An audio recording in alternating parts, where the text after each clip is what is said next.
that soulful sound.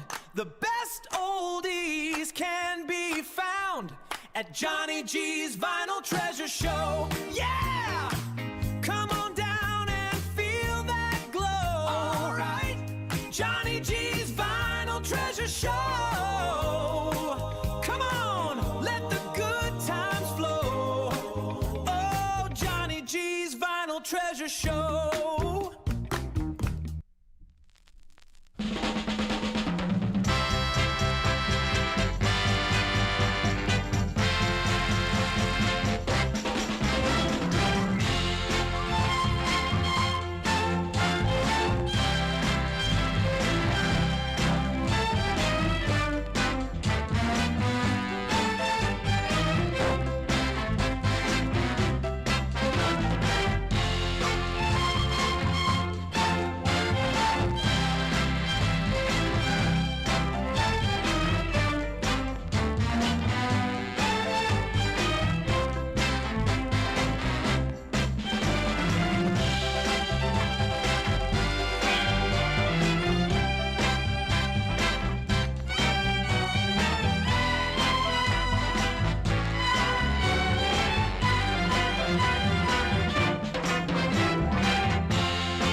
Well, hello everybody, and welcome to Vinyltreasures. I'm your host, Johnny G, John Galindo, coming to you live on this April 15th, tax day, April 15th, 2026, here on the All Soul edition of the Vinyltreasure Show. We are here live, broadcasting on Oldies and More Radio, also live on the YouTube stream. Want to thank you for being here. I apologize for being late.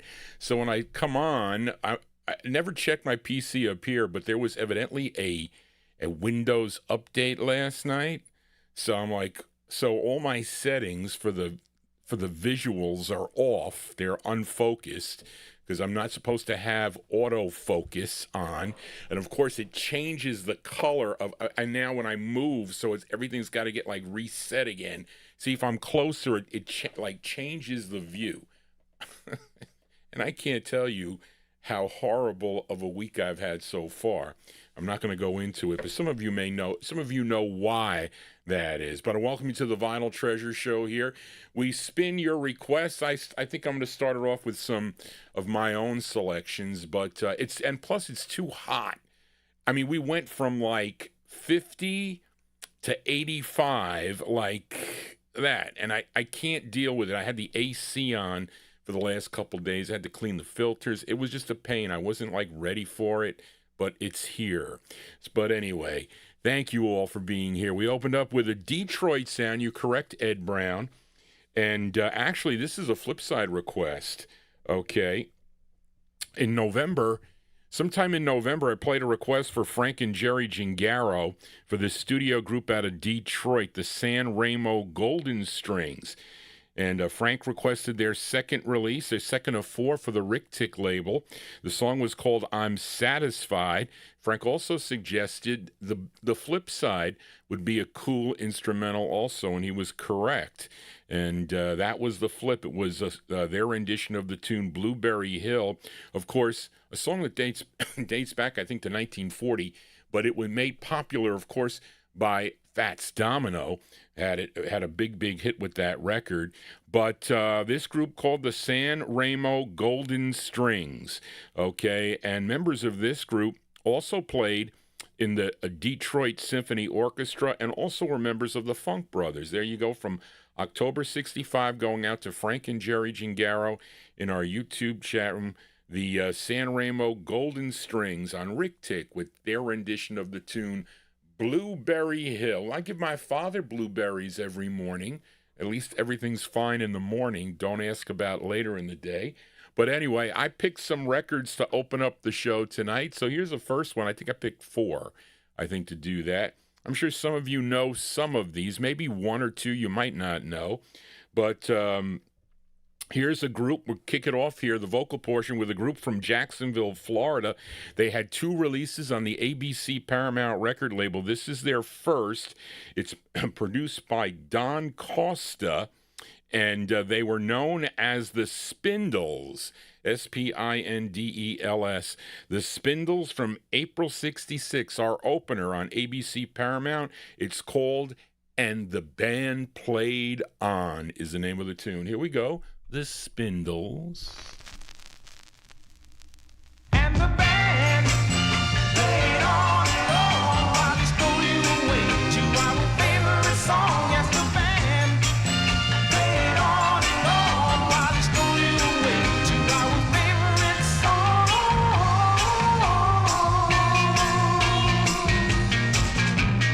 At the dance that night you looked so out of sight. Some guy asked to dance all night to start a fight. I let him waltz away with you, and that was a big mistake. And when he stepped my heart well, and I could feel it break. And the band played on and on while they stole you away to our favorite song. Yes, the band played on and on while they stole you away to our favorite song. You looked hypnotized when he looked in your eyes. I could tell that he had you under the spell. With every beat of that melody, the song that we both knew, we danced together and out of my world, and there was nothing I could do.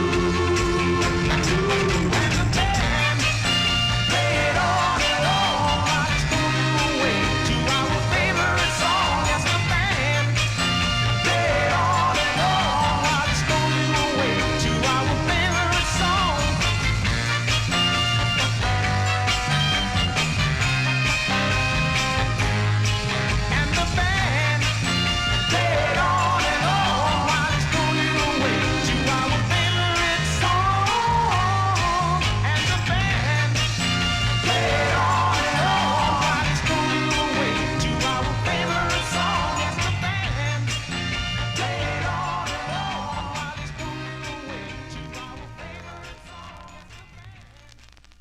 song. Now, that sounds like another tune. Can anybody kind of pinpoint what record does that sound like? It sounds like another song, and I just can't place it. But anyway, there you go. That's our vocal opener from April 1966, the first of 2 by a group called the Spindles. I hear my sister downstairs. Tony, I got bottled water. I was going to yell down for some bottled water. The Spindles there on ABC Paramount Records, and The Band Played On is the name of the tune, and we're going to play on here. 4 Tops, that is correct. Thank you, L.A. Arch, for that.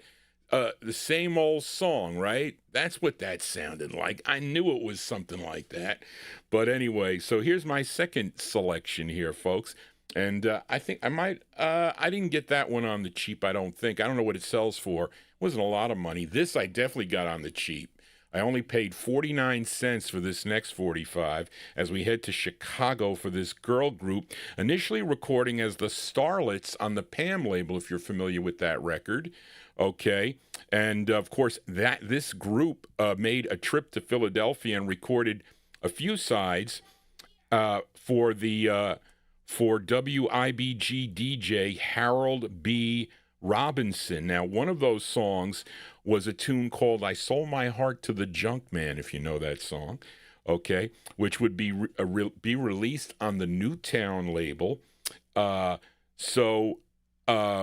Starlets, well, this group, the Starlets, really couldn't promote the song because they were under contract. So they created the Bluebells, okay? They made up a name and they say, well, we got to make up a name. Okay, and then we need to have some gals fill in for these gals because they can't promote the record. I think it's going to be a hit. So what they did is they used Patti LaBelle, okay, to go, and some other girls that she knew, to go on American Bandstand, and they lip-synced that song, I Sold My Heart to the Junk Man. And that was really how Patti LaBelle and the Bluebells started out, because it was really this group known as the Starlets, but they're not the Starlets on this one, okay? They in May, let me see here, in May of 1964, let me see, in September, let me see, wait a minute, hold on a second, but there was another release that came out on the local Philly Rainbow label as the original Bluebells in May 64, which was this group, okay? That's on the green label, I think. Johnny G is discombobulated today, folks. I am.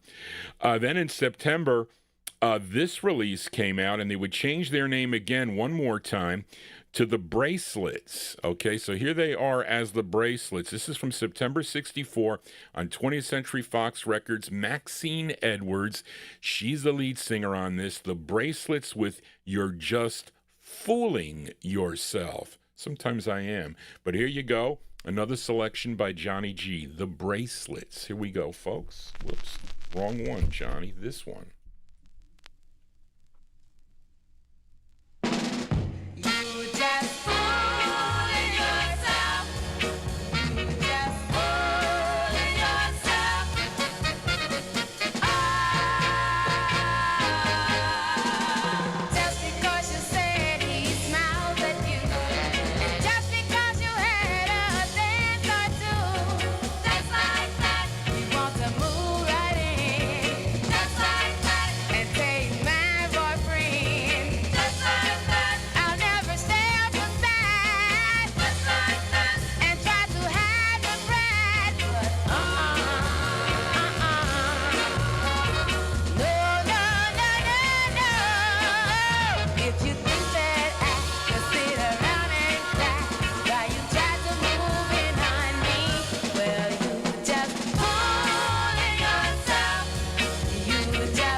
September 64 release there for the Bracelets.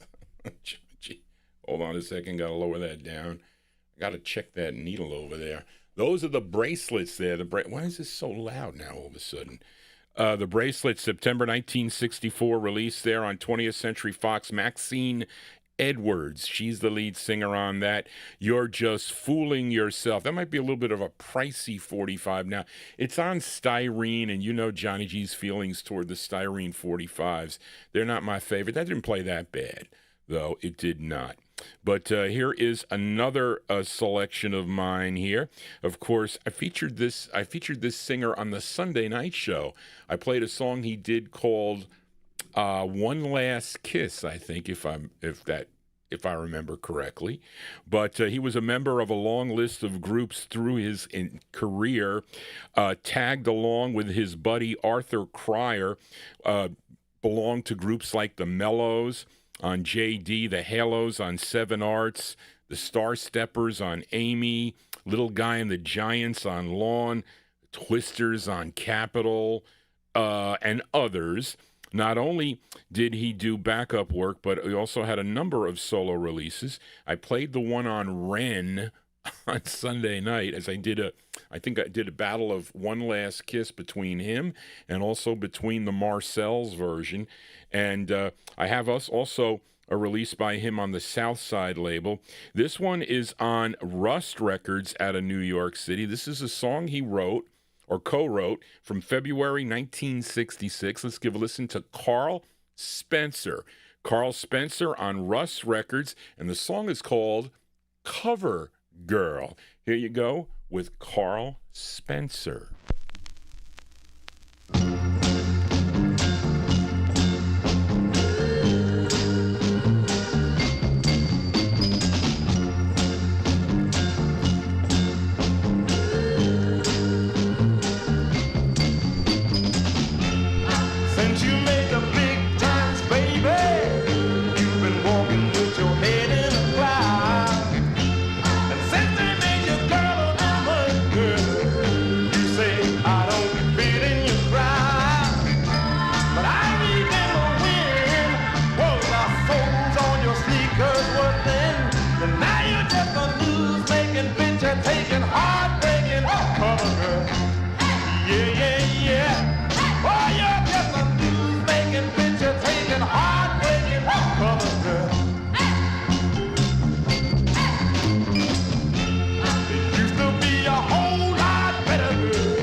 Yeah, these are Johnny G's bonus tracks. Listen, do you know what is a tight sweater girl? Is that a girl that wears tight sweaters? I take it as it is the example. Listen, I know some tight sweater girls, but not because they want to wear tight sweaters on, it's because they just are tight for whatever reason it is. I'm not saying anything. And listen to me, that's okay with Johnny G, okay? But anyway, I thought when he said tight sweatered girls, I was like, okay, that sounds good to me. Anyway, there you go. That's Mr. Carl Spencer. Carl Spencer from February 66 on the Rust record label. The song is called Cover Girl. I should have followed that up with the Furies Cover Girl, which would have been like a lazy segue for a DJ, but no. But all right, let's do one more here as we go out to California now.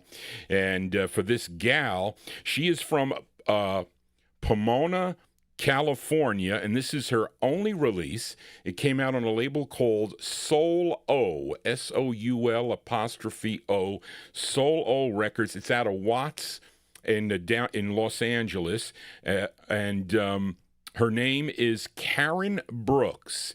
Karen Brooks, and this is not the country singer, because there is a country singer by the name of Karen Brooks.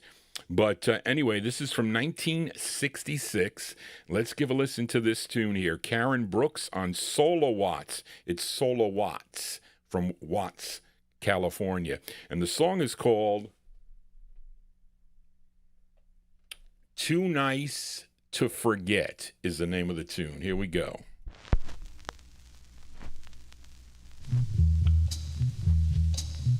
Just me and your picture in a lonely room. Now and then I hum your favorite tune. I still remember the day we met. You're too nice to forget. Now we're just friends, lovers no more. I still love you as much as before. All love I cherish with no regret. You're too nice to forget. I still remember you were my pet. You're too nice to forget. Remember to smile when you pass by.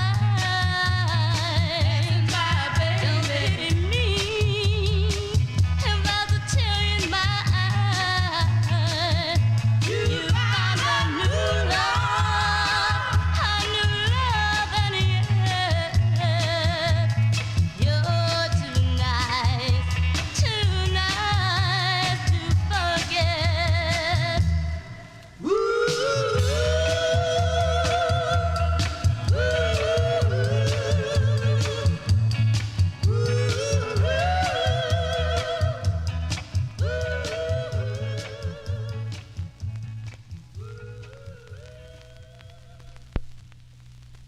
Okay, folks, there you go. What do you think of that one there? I don't think that's that common, that record, or that well known of that 45 anyway, so I tried it here. 1966 release there. Her name is Karen Brooks.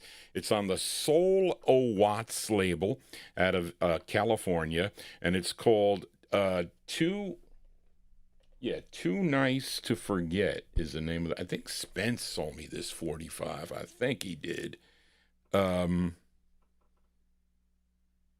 Wilhelmina Clayton is the writer on that. Well, there you go. Unusual. Well, really, if you like that one there, that's cool. I got one more here to play because this is one that I really, really like. And then we'll get to the requests here. So this one here, this quartet that I'm featuring now, they're out of Asbury Park, New Jersey. First recording back in 1965 for a label called Selsum Records. Okay, they were known as the Uniques. And they would sign with MGM and change their name to the Broadways. Now, the group included Ronnie Coleman, Mo Morris, Leon Trent, and lead singer Billy Brown. This was their second of two for the MGM record label. This did chart. This charted number 13 on WJMO in Cleveland, Ohio. Let's go to August of 66. There we go. We have 3 records from the year 1966. I guess it was a good year, right, folks? August 66. Give a listen to the Broadways on the MGM record label. The song is called You Just Don't Know. Here you go. The Broadways.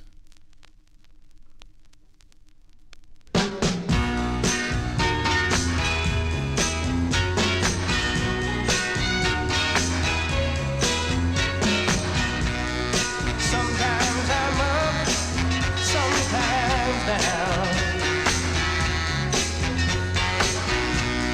Sometimes the sun just can't be found.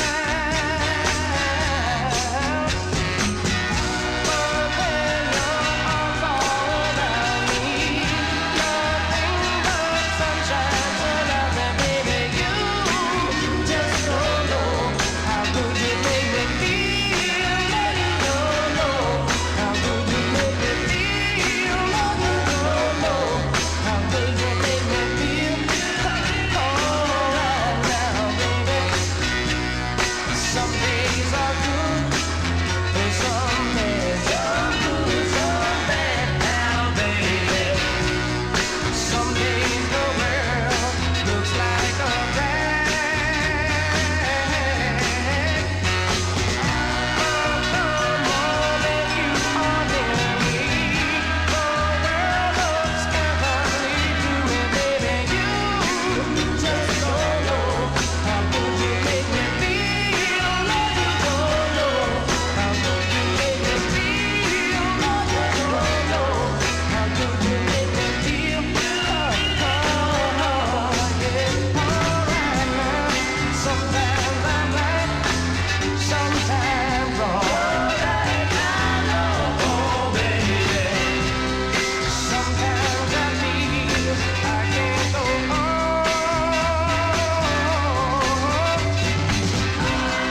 the moment you kiss me, the magic just seems to lift me, baby. You just don't know how good you make me feel. No, you don't know how good you make me feel. No, you don't know how good you make me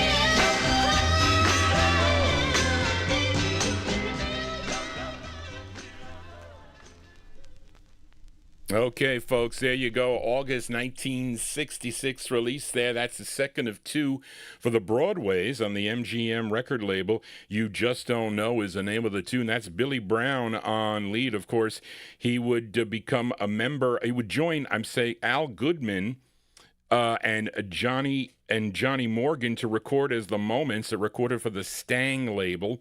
And in the 1980s, recorded as Goodman. Well, Goodman and Brown would join Harry Ray to record as Ray Goodman and Brown, which I do have in the collection.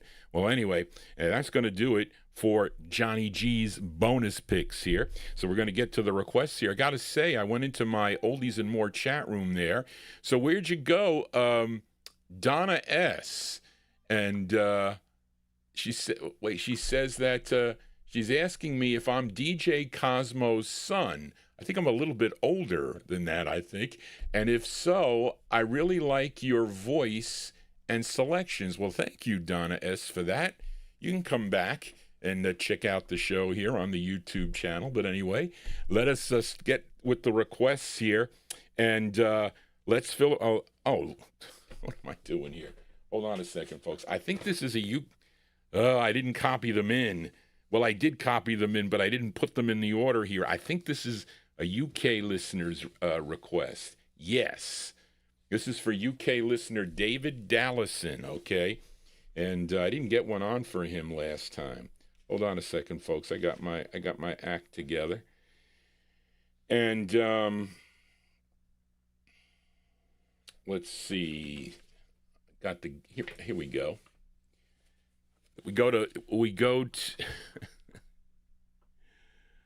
Oh wait, that's on another page here. I think we go to Philadelphia, right? Yes.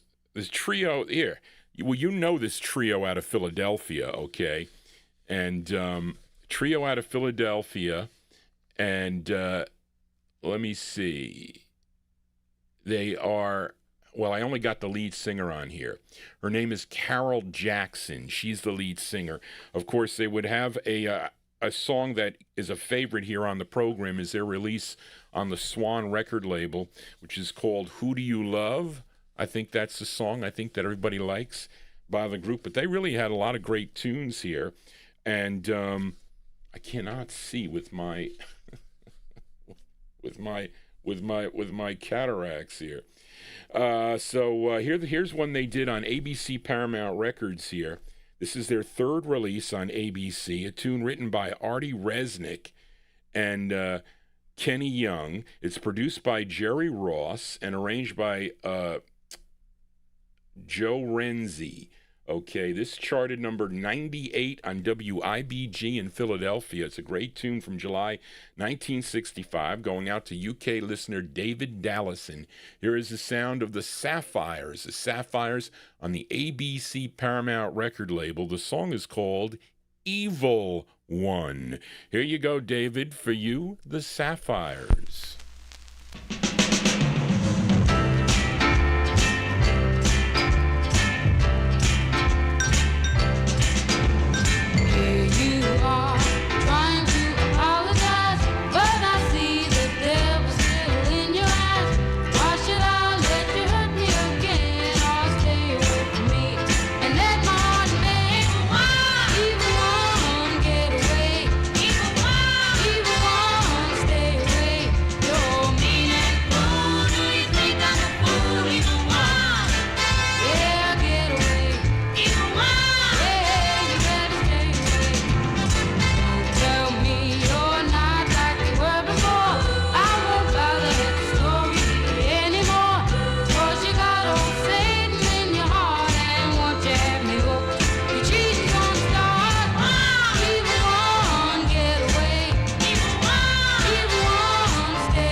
Okay, that one there going out to UK listener David Dallison. That's the sound of the Sapphires.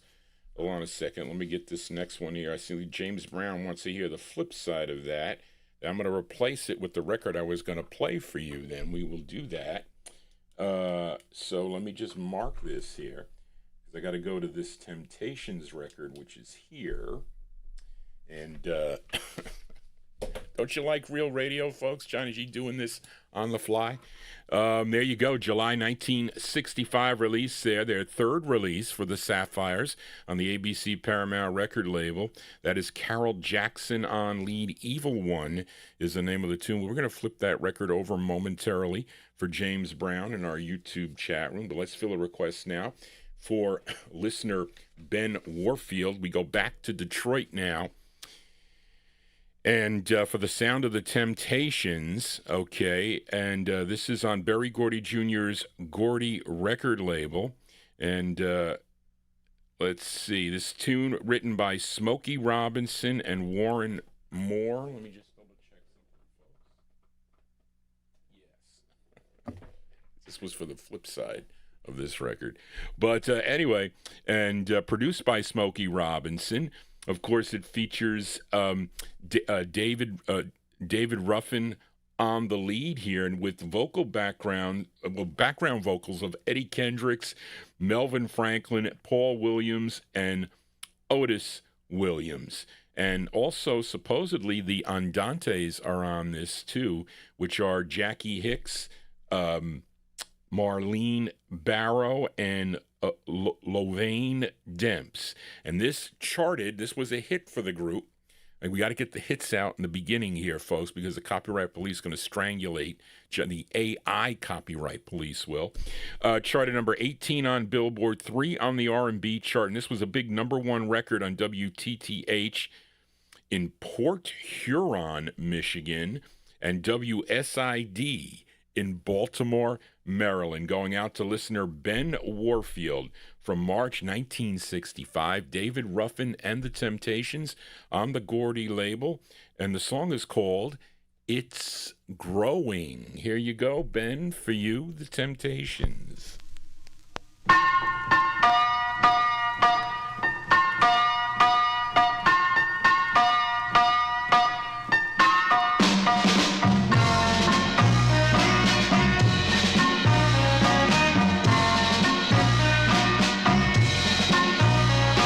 Snowball rolling down the side of a snow-covered hill.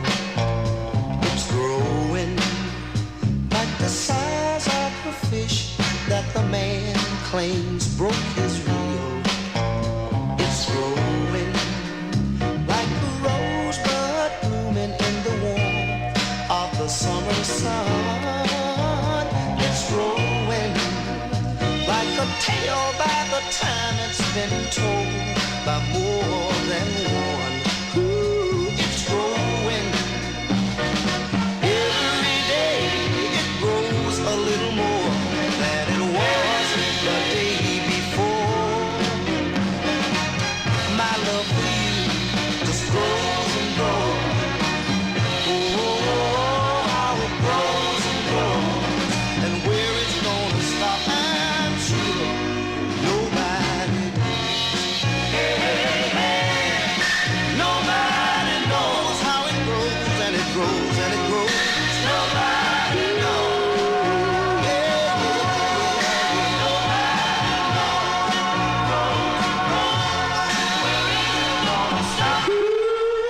like the need in a guy to see his girl when she's gone away.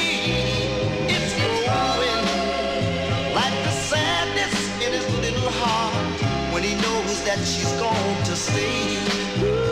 It's growing. Every day it grows a little more than it was the day before. My love for you just grows and grows. Oh, how it grows and grows. And where it's gonna stop, I'm sure nobody knows. Nobody knows. It gets a little wider. Nobody knows. Oh, it gets a little stronger. The feeling for each kiss, baby. Oh, it lasts a little longer, yeah. So much. So much. Can't you see it's growing, baby? It grows and it grows and it grows and it grows. There you go, Sounds of Detroit here on the Vinyl Treasure Show. That one there going out to a listener, Ben Warfield, March 1965 release. David Ruffin and the Temptations. The name of the tune is called It's Growing. That one there on the Gordy record label. Well, Johnny G, I don't mind growing this way, but I definitely mind growing that way. So I gotta grow less that way to be healthier is what I need to do. Anyway, let us continue here. Let's backtrack here a little bit and do it. We're going to do an instant request for listener James Brown in our YouTube chat room. We're going to flip over Dave Dallason's Sapphires release. They're their third for ABC Paramount. We heard Evil One. This is the flip side. Again, I think Carol Jackson, I think she's on lead again on this side. From July 19 1965. Going out to James Brown in our YouTube chat room. Here are the Sapphires with How Could I Say Goodbye? Here you go, James, for you, the Sapphires.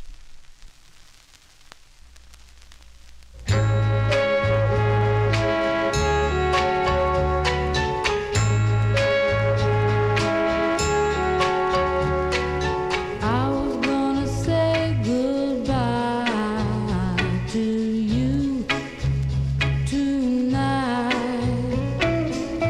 but then you told me how much you miss me, and then you took me in your arms and kissed me. Oh, how could I say goodbye?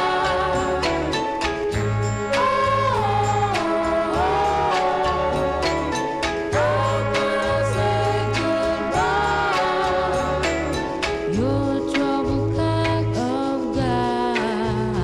That's why. Tell me you can't stay for too long in one place. Without a word, you go running off someplace.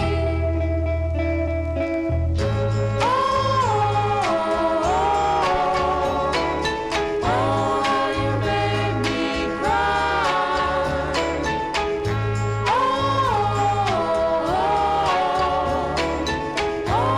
You made me cry.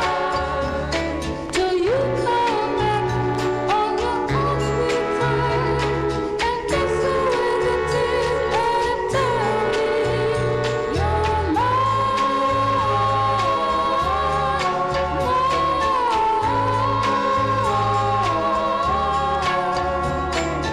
I was gonna say goodbye to you tonight.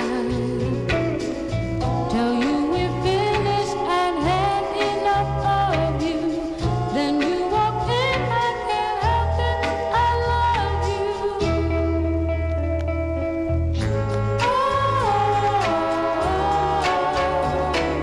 How could I say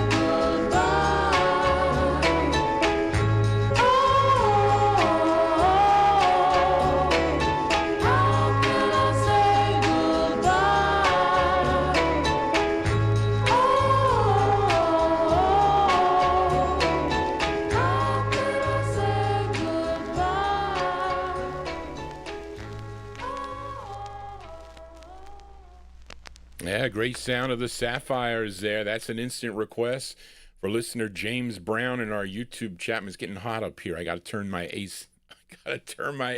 On. I don't want to do that because you're going to hear it blowing in the background there. I got to move that banner there. There you go. That's the flip side of Evil One that we heard for Dave Dallison. This tune called How Could I Say Goodbye, their third release on the ABC Paramount record label. And she's got an unmistakable voice, I think. You know that gal, Carol Jackson, from July 1965.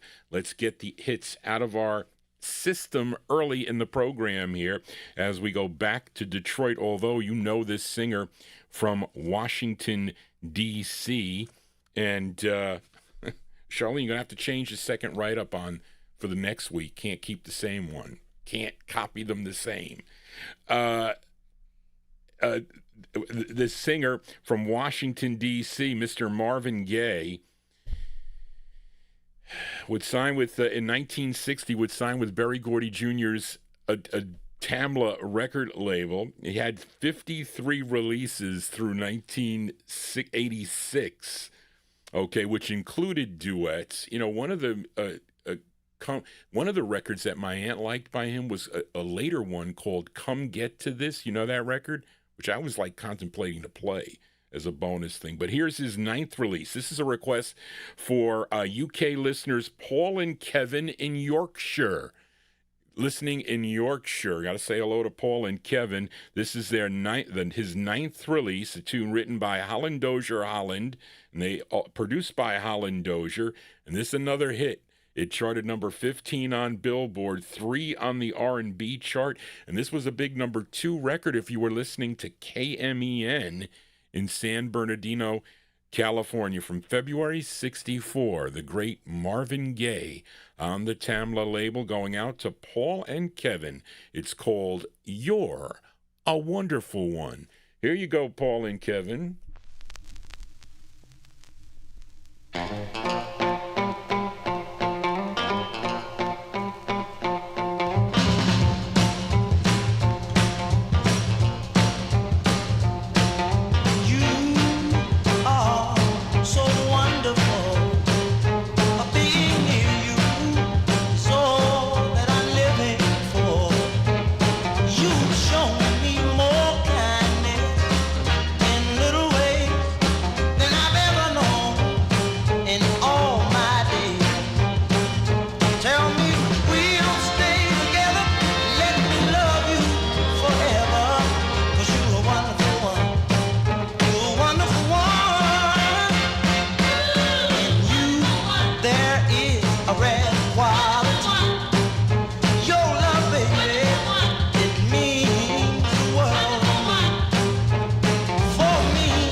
Yeah, the sound of Motown here on the Vinyltreasure Show. And listen, I advertise it.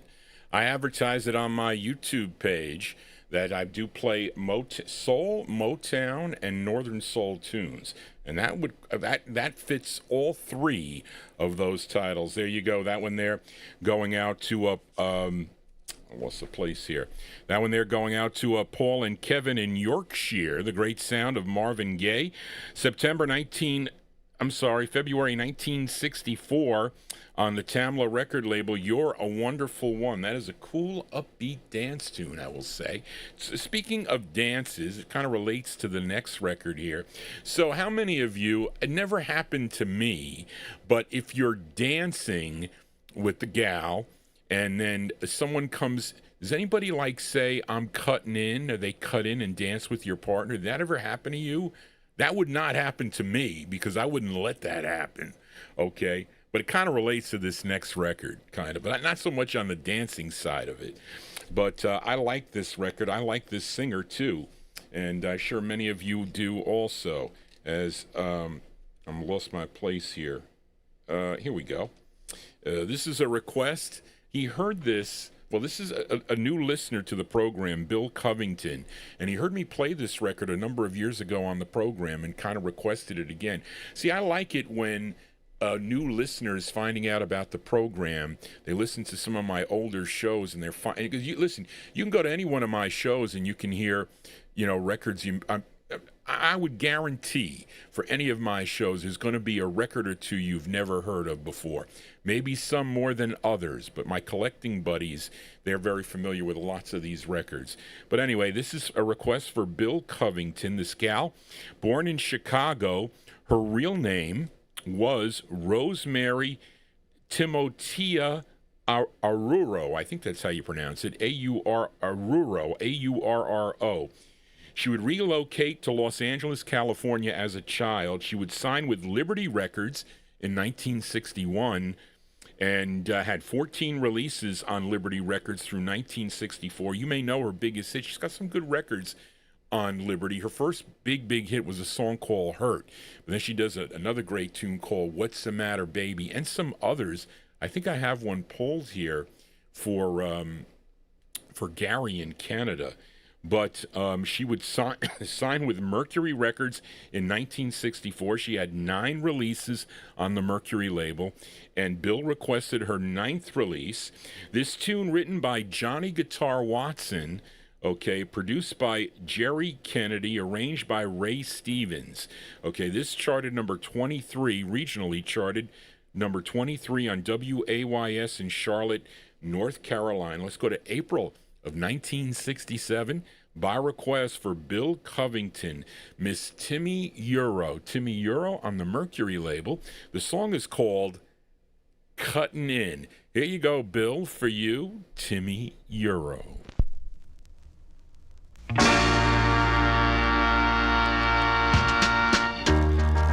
Pardon me, girl, for being so bold, but this is my man you're dancing with. Excuse me, sister, for being so cold, but you see, we had a little argument. He said it was over, and he said we were through. And oh yeah, pardon me, honey, I'm cutting in on you.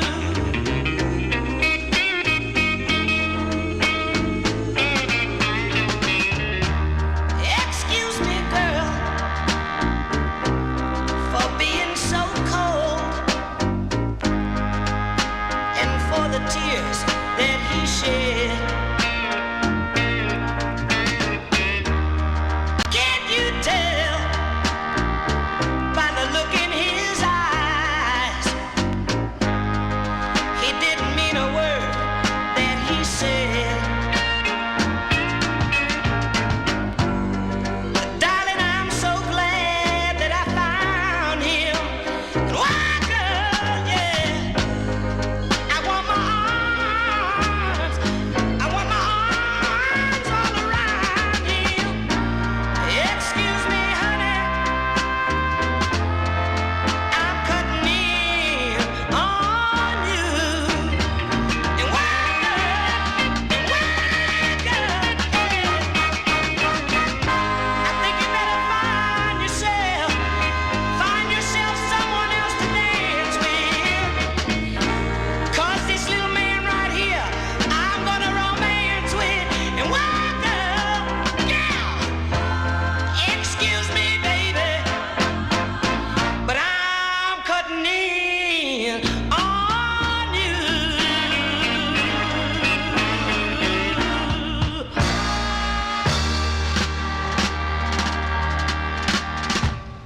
Okay, there you go. The great Timmy Euro. Timmy Euro here on the Vinyl Treasure Show. That one there going out to new listener Bill Covington. Now, maybe they're not new to the program. Maybe they've been tuning in for a while. They just build up a little bit of time before you send your requests in. And that's pretty cool to do that. That is fine. But I like that record there. June 1967, her 9th release on the Mercury record label, Miss Timmy Euro, Cutting In. Now, you know, it was a girl. She was cut. Now, I don't think I would mind if the girl cut in. I don't know. Maybe my partner might mind. Because that's not really nice. But maybe she had something against the girl he was dancing with. Of course she did. Anyway, let us continue here on the Vinyl Treasure Show. Let's fill a request for listener Warren Russell in our YouTube chat room as we go to this group. They originally, Warren, I found that other record you requested. Did you ever, Warren, did you ever request a record called, because I was thinking about it and I didn't get a chance to check, because I found it down in the basement, and I said, did Warren ever request this record? And maybe I'm wrong. You'll just have to let me know. I think it was called Puppet on a String, I think was the name of it, by, was it, hold on, I just, what I did with it. It's here somewhere. No, this is Major Lance.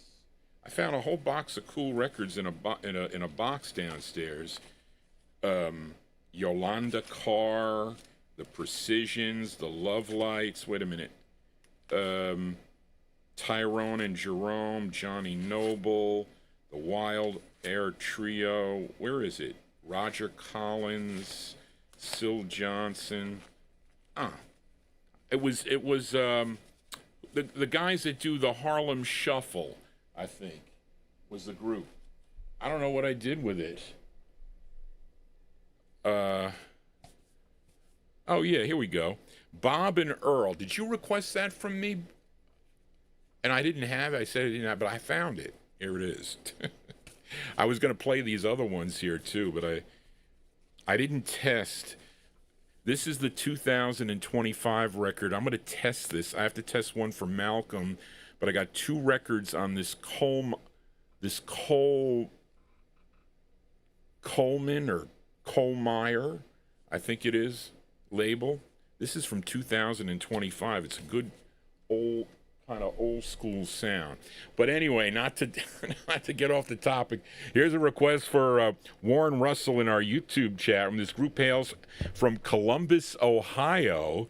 Okay, I'm sorry, that's the other one. That's the Shilohs. I take it back. I found that one too, Warren. We stay in Los Angeles, California. We go to Sid Talmadge's Highland label. This group had 4 releases on the Highland label. This is their 4th, okay? This tune written by Robert L. Kirkland, and who is the brother of the lead singer of the group. The lead singer on this is Mike James Kirkland from May of 1968, going out to Warren Russell in our YouTube chat room. This is Mike and the Sensations with a C. Mike and the Sensations on Highland Records. It's called Baby, What Are You Gonna Do? Yeah, Baby, What Are You Gonna Do? This going out to Warren Russell. Here you go, Warren. Mike and the Sensations.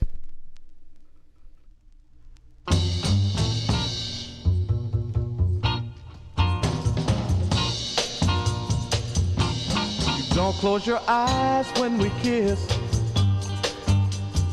I can't go on like this. And tell me, baby, how do you feel? And tell me if your love's for real. I want to know, I wanna know. What are you gonna do? Now, baby, if you give me a chance, we can build ourselves a swinging romance. It takes 2 people to build a love affair, and a one-sided love is just nowhere. Now, baby, I needed you so. How much you never know.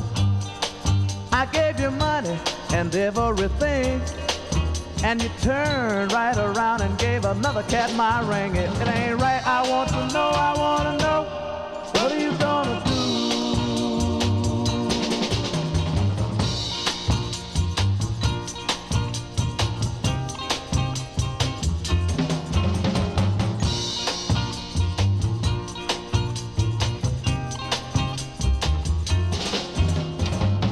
Among my friends have begun. They say that you're doing me in. Now how can you stand there and be so cold when loving you, baby, was my only goal. I want to know, I want to know, I want to know, what are you gonna do? Now, baby, if you give me a chance, we can build ourselves a swinging romance. It takes two people to build a love affair, and a one-sided love is just nowhere. Now, baby, I needed you so. How much you never know.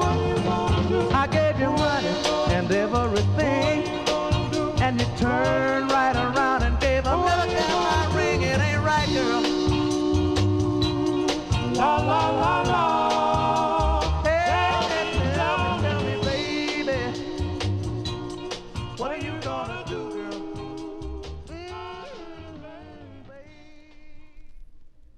Okay, that one there going out to Warren Russell in our YouTube chat room. That's the sound of Mike and the Sensations, their fourth release on the Highland record label. Baby, What Are You Gonna Do is the name of the tune. That is with Mike James Kirkland on lead. And they also have another release, I think, which I do have in the collection, on the Review record label. One more on the Review record label. Johnny G here is your Wednesday night disc jockey. We are live on YouTube. We're also live on Oldies and More Radio. Oldiesandmore.com is the address there. And if you are new to this program, please consider subscribing to Johnny G's Vinyl Treasure Show. This is the first show of the week. I'll be back. We're not going to be back tomorrow. I thought I had to drive Barbara tomorrow morning early, but I don't have to do that, thank goodness.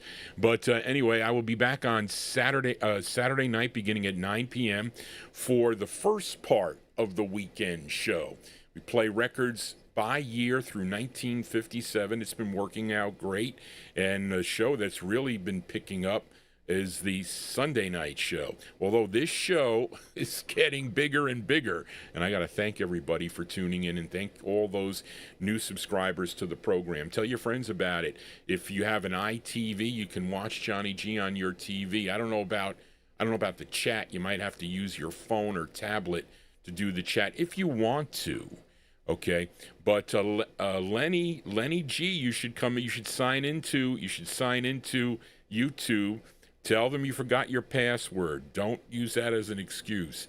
Come into the chat room. We miss you, Lenny G, just like we did Daryl Letts. But anyway, let us continue now. Let's fill a request for listener Bill Olb in New Jersey, who was belated birthday wishes to Bill. Celebrated a birthday on Saturday, and we'll talk about it more. He will be in my studios here on the 30th, April 30th, Thursday afternoon.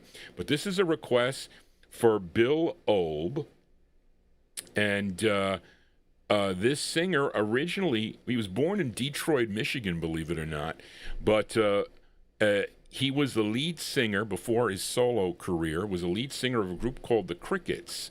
Okay, they recorded for, I feature them quite often on the Saturday night show, recorded for labels like Beacon, JD, and MGM, and also recorded with other groups like the Bachelors and the Montereys, and later on, he was singing later as a member of the Morrisania Review. I never saw them perform. That's one of the things I regret not doing, but I just never had the time because I was working. When you're an accountant and you're on a salary and you work long hours. Okay, so I was never able to get over to see like a UGHA show or any of those shows. It was unfortunate, but I never was able to do that because of my work. But now, well, all that is since all gone, so it's all memories. But anyway, he had a very successful solo career, would have 2 releases on Morty Craft's Warwick Records, and he recorded for a number of different labels, lots of solo efforts by him.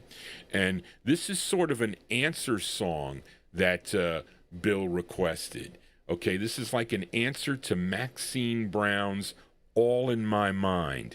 And this is from January of 1961. This is by request for listener Bill Olb. Let's give a listen to Dean Barlow. Okay, Dean Barlow. And it's on Morty Craft's Warwick label. It's It's an answer song. It's all in your mind, parentheses. I'm not cheating on you. It's going out to listener Bill Obe. Here you go, Bill, for you. You think that I don't care if that's so, it's not true. Oh, baby, it's all in your mind because I'm not cheating on you.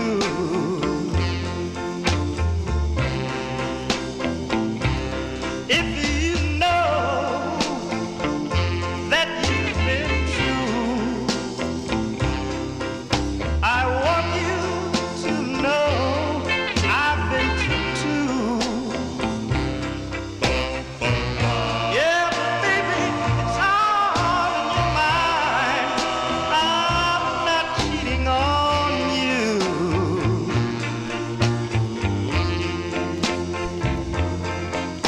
I've always been in love with you, and I'd never do you any wrong.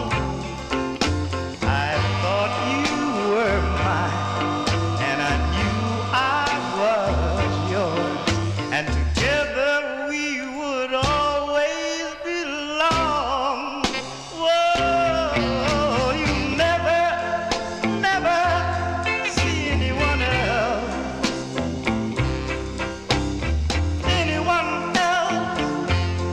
but you with me. Yes, baby, it's all in your mind because I'm not cheating on you. Please believe me. Don't think that I've been running around. I've been faithful to you. Ah, please believe me. Please believe me. Ah. I think that you don't care, and it's more than I can bear. I don't know, baby. Maybe it's all in my mind. All in my mind. I know that I've been true, but honey, sweetly, baby, what about you? I don't know, baby. Maybe it's all in my mind.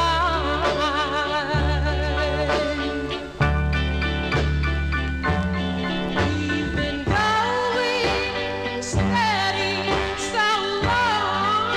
I never dreamed you would ever do me wrong. I knew I was yours, and I thought you were mine, and every little thing was so fine. Whoa, darling, I'd hate to see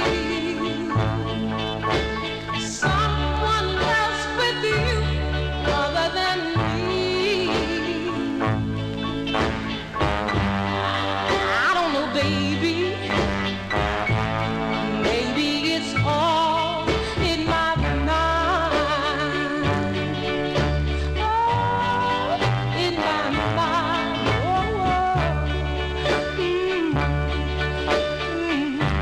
Oh, yes, it's all in my mind. I don't mean to think so meanly, baby. Please tell me it's all in my mind.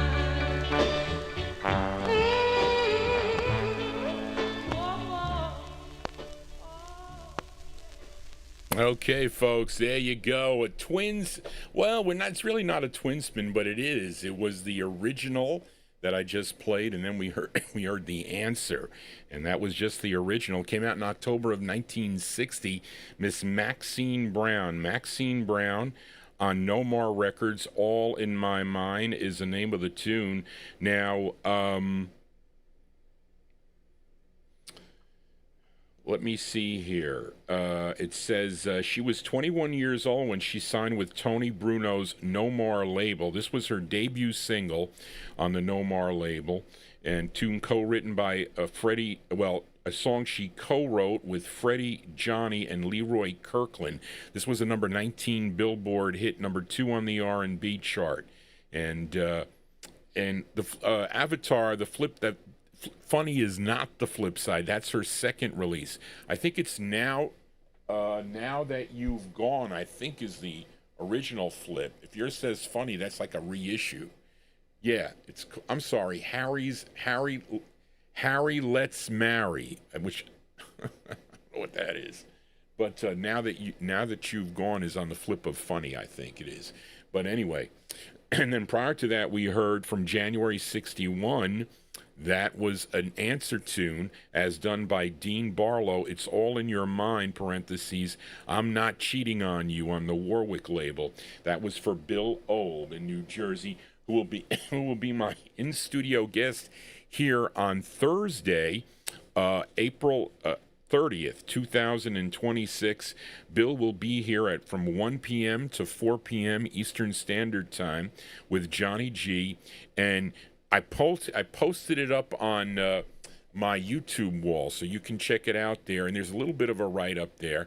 And Bill wants this to be he wants to relive his and he calls it a Thursday afternoon record library of rhythm and blues vocal groups and 1950s artists. And I think we talked about this on the Sunday night show, I think, or the Saturday night show last week, that it's like a whole bunch of his friends would go over his house and they would listen to records and LPs and unreleased stuff.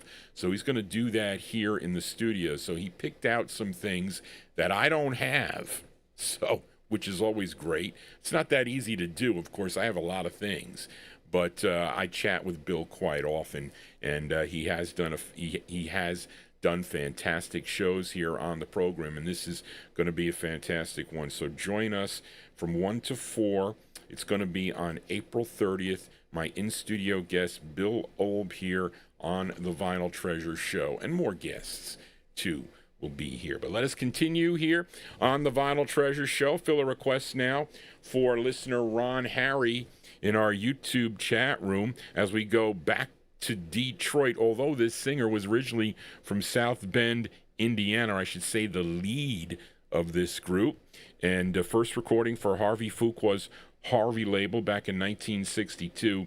But he would end up on Berry Gordy Jr.'s Empire when Gordy bought the label out, Harvey Records, bought it from Harvey Fuqua, and Harvey would join also, and had so many different capacity for the label. But anyway, this is his 7th release, and this is actually a cover tune. Okay, this song was originally done in the fall of '64 by Marvin Gaye, who did it first.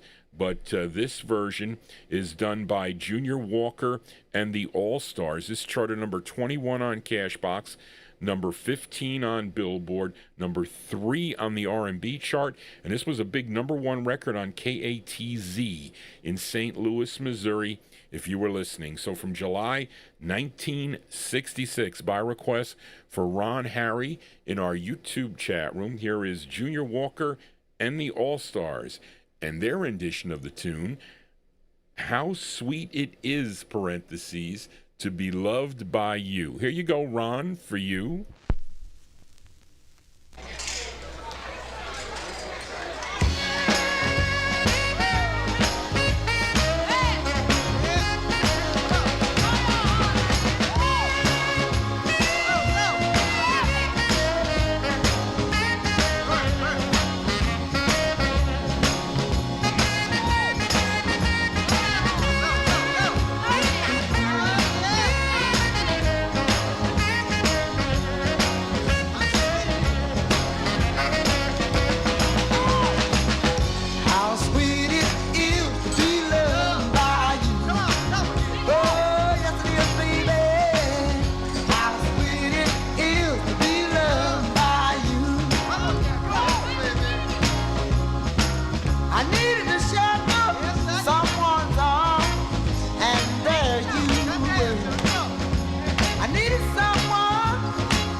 Wondering where would I be without you in my life? Everything was just a bore. All the things I did seems I did before. But you brighten up all my days with a love so sweet in so many ways. I wanna stop and thank you, baby. I wanna stop, hey, thank you, baby. Hey, now how sweet it is to be loved by you. Oh, tell me, baby, how sweet it is to be loved by you.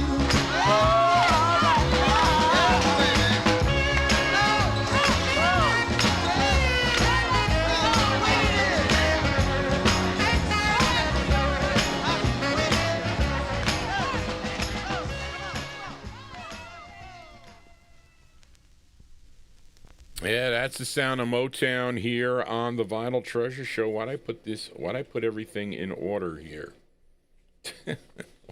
Why did I do that, folks? Johnny G's, I mean, I need my head examined sometimes.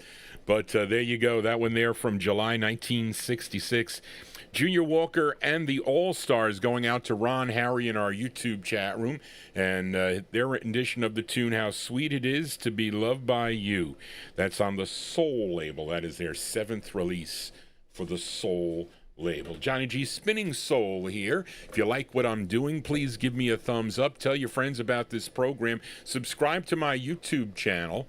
And you have to be signed in also to YouTube in order to do that. That is the best way. But really, your subscriptions really do help. Keeps away the AI copyright police that don't even know what they're doing. But anyway, let us continue here. Let's fill a request now for listener Adrian Viterbo in our YouTube chat room as we go to Leonard Chess's Checker record label. And let's see, she had 2 releases on the Checker record label, this gal. Her name is Connie Christmas, which I think is a made-up name. I don't think that really is her name. So I think everything about this record might not be real for some reason, because the writer credit is Robert E. Lee. I don't know about that either. So it sounds questionable to Johnny G. Now, this came out in May of 1962. This was her first of 2. Her name is Connie Christmas. Connie Christmas? I don't know. May 62, though, here for Adrian Viterbo. Connie Christmas. The name of the tune is called What a Night, in parentheses then, What a Morning. This one here going out to Adrian Viterbo in our YouTube chat room. Here you go, Adrian, for you.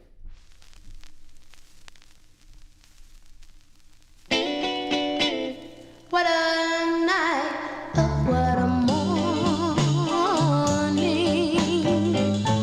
6 o'clock in the morning, and I've been loving since the dawning. 'Cause my baby treats me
Yeah, there's a group that comes in there toward the end. I wonder who they were. They had to be in the Chess recording studios there. But her name is Connie Christmas. Made-up name. Connie Christmas, her first of two on the Checker record label, May 1962. What a night, parentheses. What a morning. JohnnyG's got a cough from the pollen. As the last couple of days, we've been in the mid-80s here. It's just way too hot for me too soon. I ain't ready for this. I ain't. But anyway, let us continue here. Finally found this. I decided not to open the show with this because I think there's too much chatter in here. Larry Neal, I think in one of your communications to me, you said, what were the rules for the record to be considered an instrumental? Did it have to have a certain amount of vocals in there, not as many or whatever? But they're talking in this record here. I opened up, was it Sunday Night Show with an instrumental that the guys were like talking back and forth for Red Prysock to come in. They were kind of like fooling around, and then he came in, and then he started to blow the saxophone. But is there a rule that identifies when a record is considered truly an instrumental? Because there's vocals on this. But anyway, I like the song. I wish it was in better shape. Got a lot of things going wrong with this record, but you got to remember, in my early collecting days, I had no money, and I had to scrounge every penny, every birthday card that I got from my aunts and grandmothers and uncles went to buying records. Didn't go buying a car, not till I was a senior in high school that I learned how to drive. And it was a 71 Chevy Impala with a rusted trunk that I bought for $500. And it had 200,000 miles on it. But anyway, I needed something to go back and forth to college. But anyway, I found this record probably back then too. But I like the record. This is for Edmund Williams in Queens, New York. This group from the Harlem, New York, first recording for J&S Records back in 1957. And let me see, also releases on Scat and Carlton and Epic and Keynote and Sabre, all these labels, Charlene, I didn't know this. OK and Zorro, and this label, which is Like, L-I-K-E, which is out of New York City. And Edmund requested their second of three on the Like label. This tune written by saxophonist Clayton Dunn, and wait a minute, written by the saxophonist Clayton Dunn, and the drummer, who is Pat Holman, and keyboardist, and maybe the vocals that we hear, his name is Rex Garvin. Okay, this is produced by James Johnson and William Shepard. This was, wait a minute, so you forgot, this bubbled under at number what, Charlene? 10-something, it's not here. But this was the number 7 on WQXI in Atlanta, Georgia. And is it James Bond or James Brown, Charlene? I guess it's James Bond. I don't know. Listen, you people in the chat room, please correct. This is Rex Garvin and the Mighty Cravers is the name of the group. This came out in May of 1966. It says, "Sock it to 'em, JB." I always thought it was James Brown, but maybe it's James Bond, possibly. So let's give it a spin. It's got a little bit of a warp in the beginning. It tracked okay, but I didn't try it on this turntable. So let's see what it sounds like. But this is going out to listener Edmund Williams in Queens, New York. Here you go. Are you ready for this? I told you it was coming. Woo! JB, and he's ready to sock it to you one time. Get it.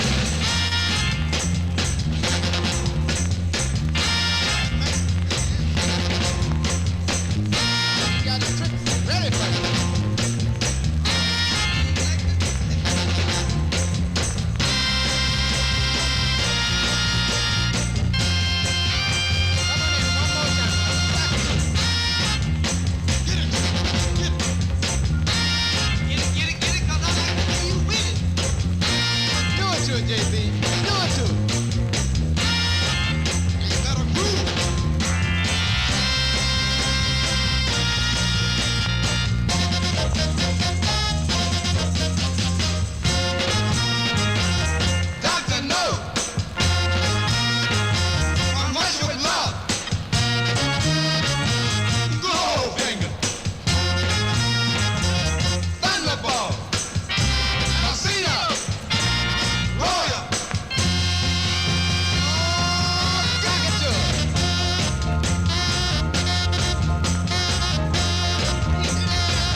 One more time. Oh, that's good.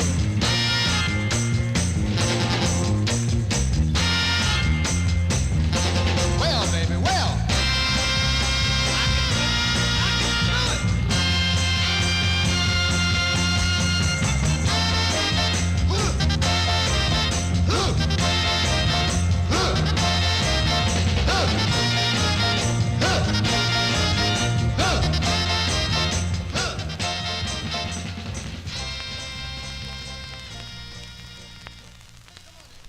Okay, there you go. That one they're going out to Edmund Williams. Well, listen, I got my answer, folks. When they mentioned Dr. No and all that, that's Mr. James Bond they were talking about.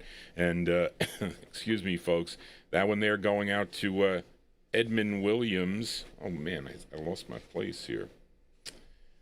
Hold on, folks. What do I do with it here?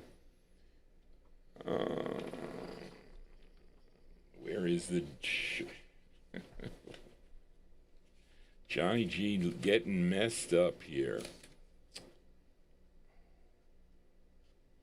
Nolan Strong, Drifters, Dusty Springfield. That's not you, that's Ed's.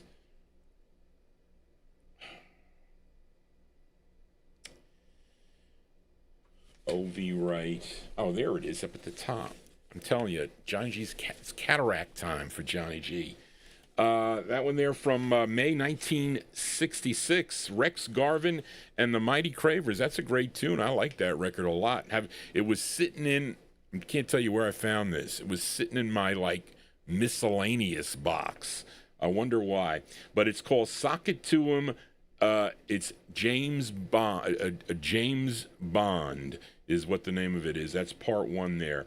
And that's on the Like record label. They're second of 3 on the Like record label. I have their other one, too. It's a yellow label, I think. Yeah, there you go. Johnny G losing his mind. But I got to get a better copy of that record. Again, a lot of times when you guys and gals make your requests, I'm hearing them for the first time where it's been years and I can't remember anything anymore. I used to have a great photographic memory, but no more. But Johnny G here on a Wednesday. Thank you all for being here. Let us continue now. Let's fill a request.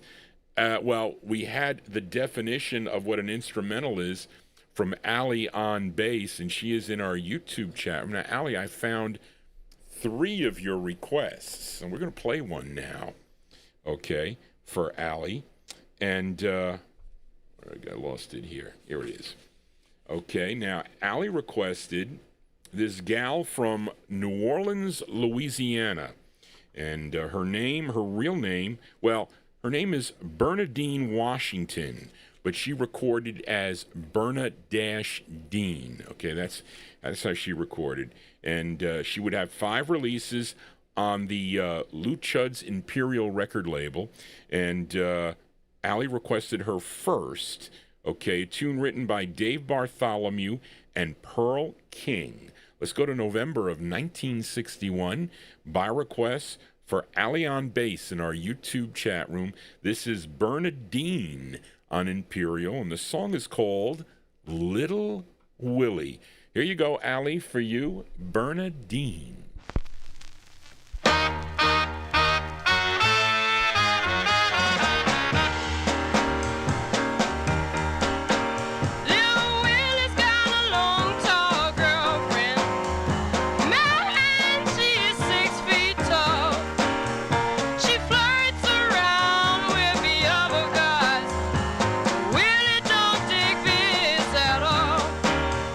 I know little Willie don't like that.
Yeah, sounds of New Orleans here on the Vinyl Treasure Show. That one there going out to Ali on bass.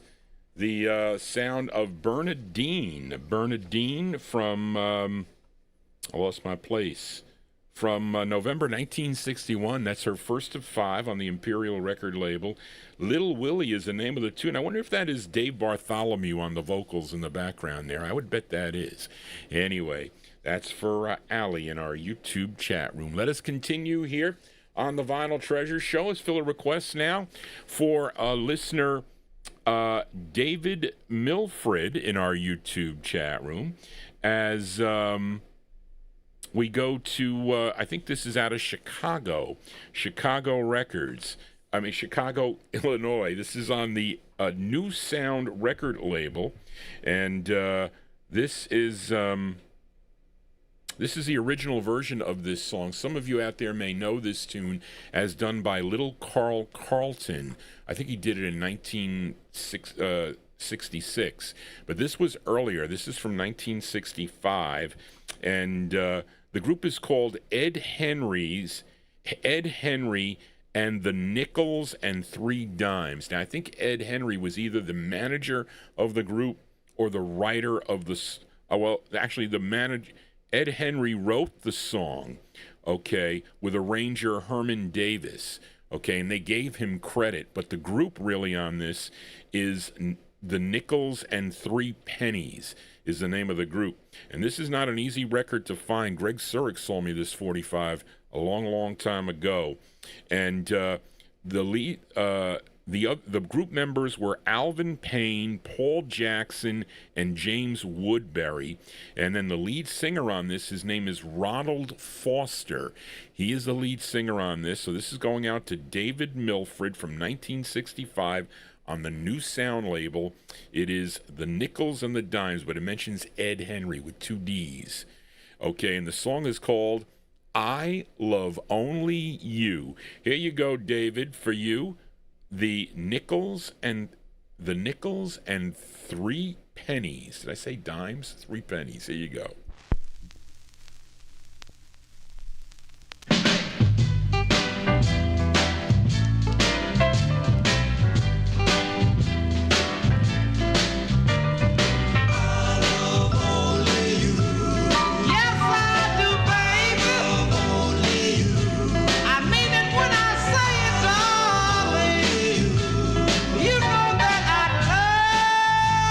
You, oh, the first time I saw you.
Yeah, pricey 45s here on the Vinyl Treasure Show. That one there going out to David Milford in our YouTube chat room. 1965 release there out of, what did I say, Chicago.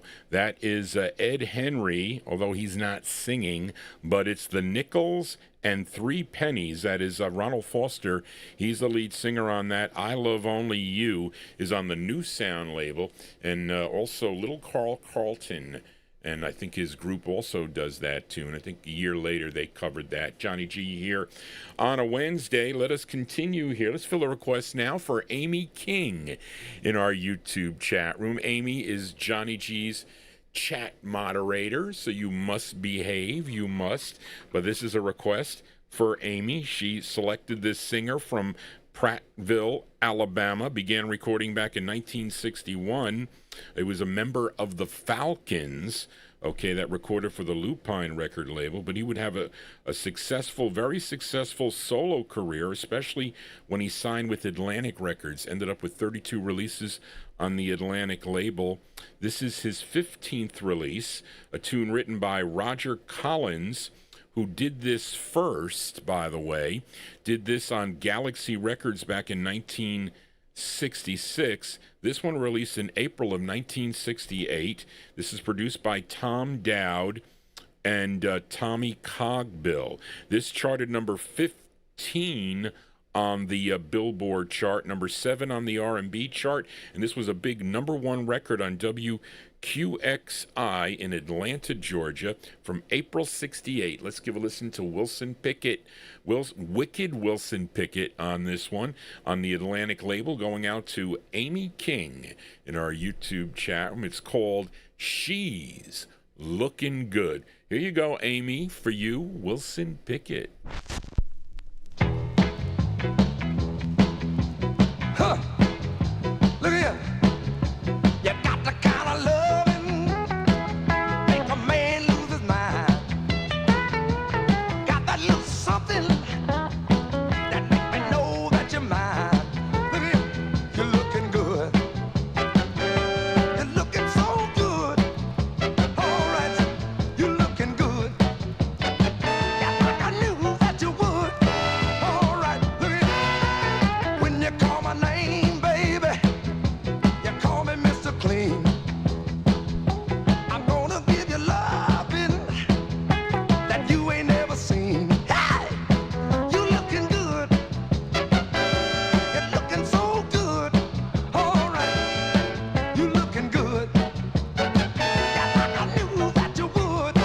All right, look at that. When you wear your wigs, baby, you wear your dresses tight.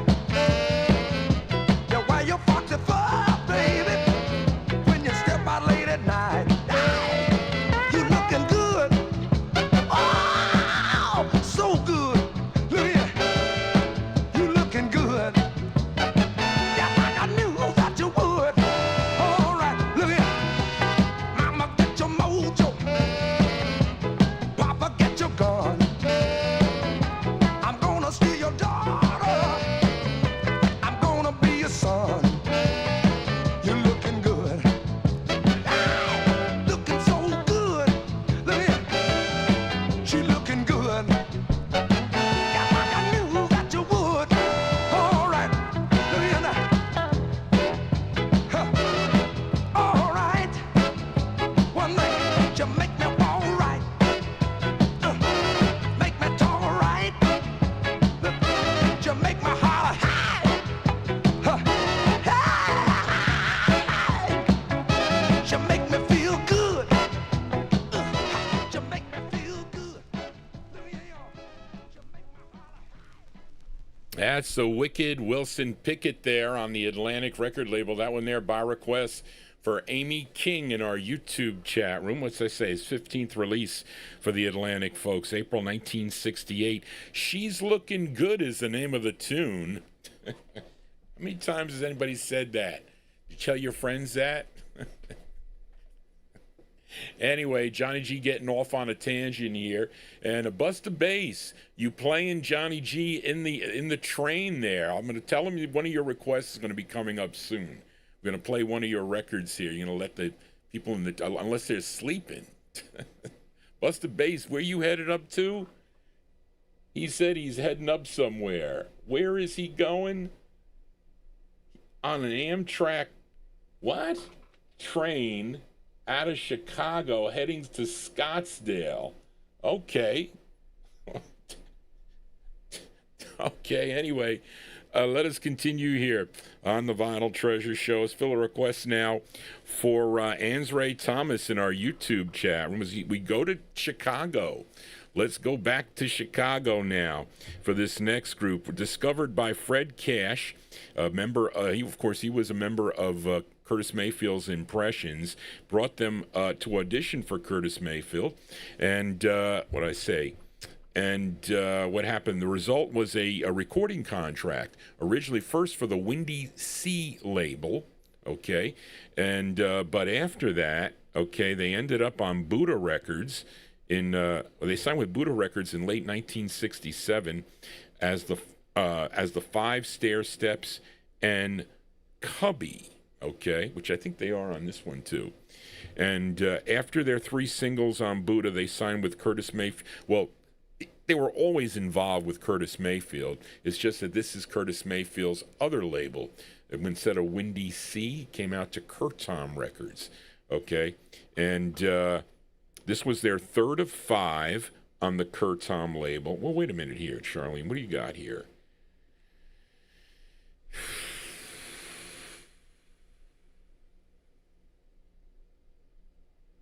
After 3 singles on Buddha, they signed with Curtis Mayfield's Curtom label. This was their 3rd of 5, okay, before they switched back to Buddha. Okay. But I think Buddha distributed this label. So anyway, that's okay, Charlotte. That's all right. This tune, written and produced by Curtis Mayfield. This, unfortunately, didn't do well for them, but it should have done well. It bubbled under at number 102. Okay, but it was number 12 on the R&B chart, and this was a big number 2 record on WOL in Washington, D.C. And who's the lead on here? I think it's... one of the Burks, of course. Doesn't say. January 1969 release here for the Five Stair Steps and Cubby on Curtom. This is for Ansray Thomas in our YouTube chat room. It's called Baby Make Me Feel So Good. Here you go, the Five Stair Steps.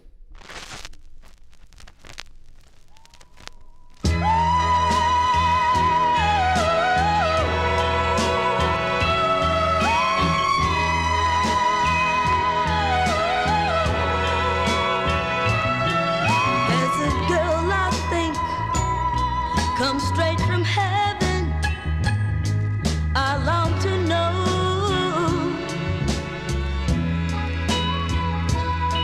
Now all who has met her said she's better than expressions of love and soul. Now I thank fate for its present to me. Your love is more than I expected, you see. Ooh, baby, make me feel so good.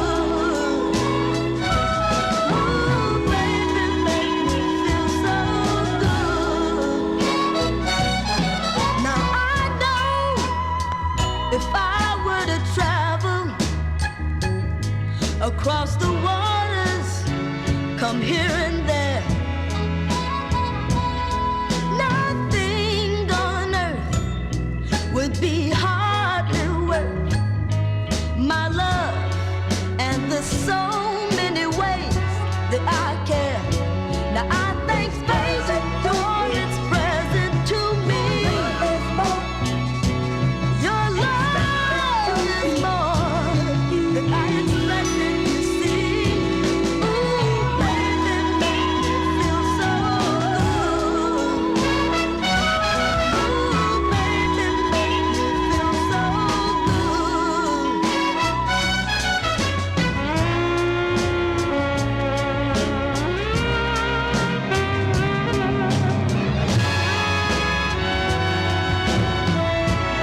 Yeah, those are the those are the 5 stair steps there by request.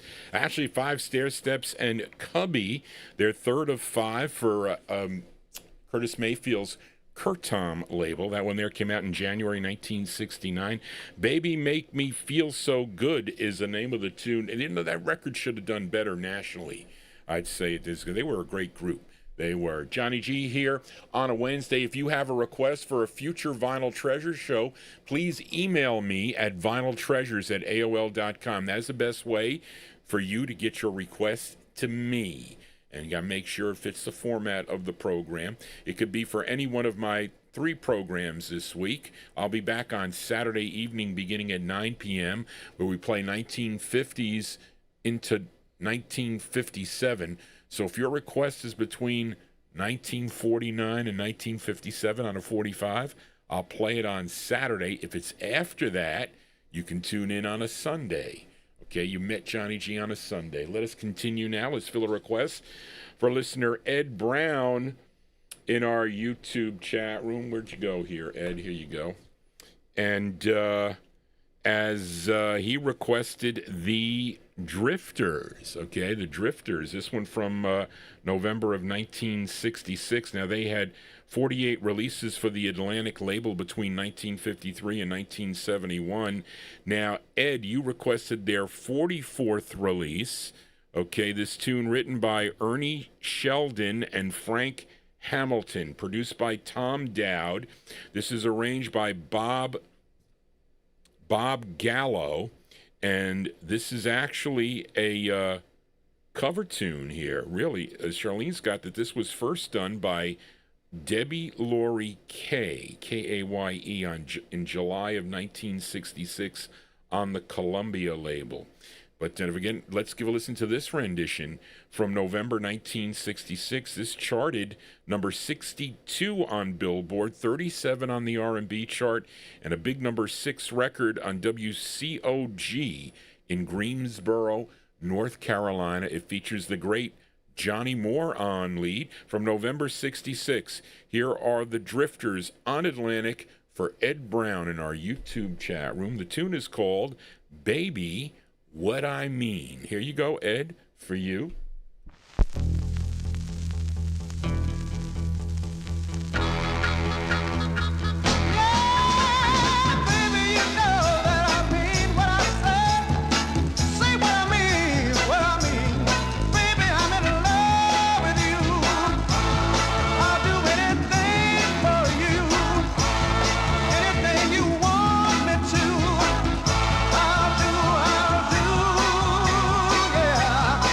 Yeah.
Crackly 45s here on the Vinyl Treasure Show. Listen, do you like them?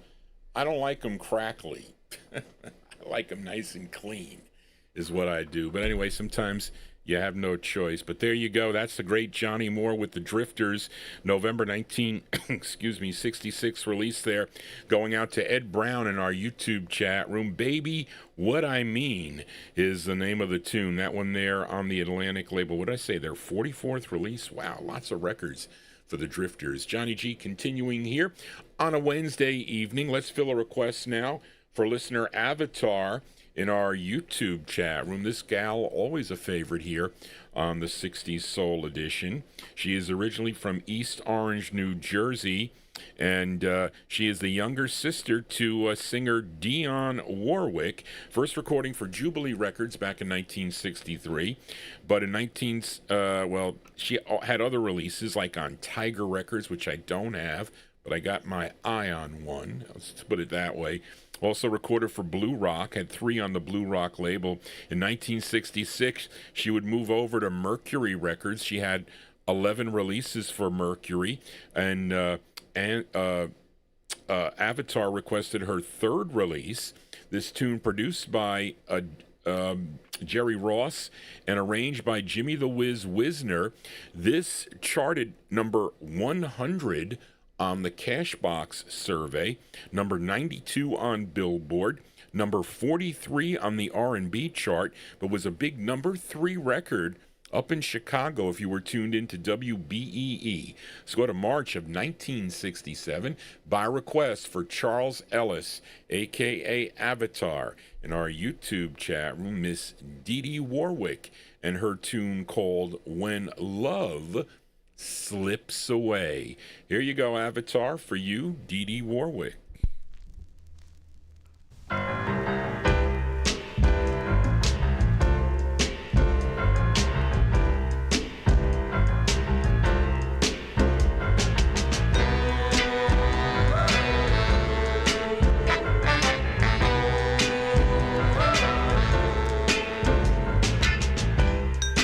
What can you do? What can you say when you find love slipping away?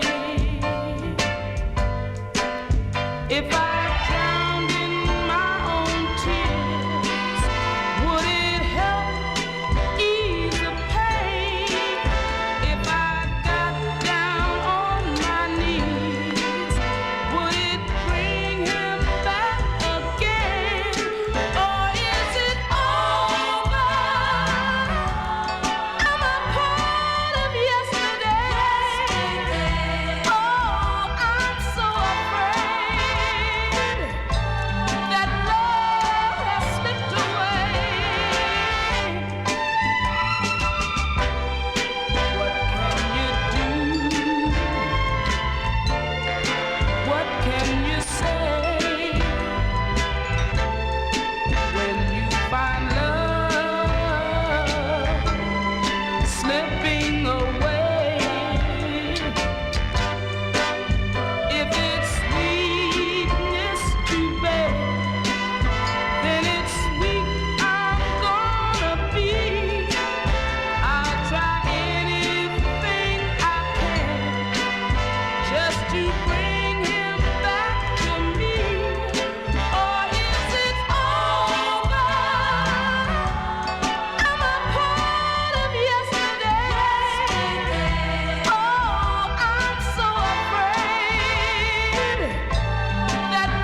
That's a great sound of Dee Dee Warwick here on the Vinyl Treasure Show. Hold on a second, folks. Let me just see what I did. Here we go.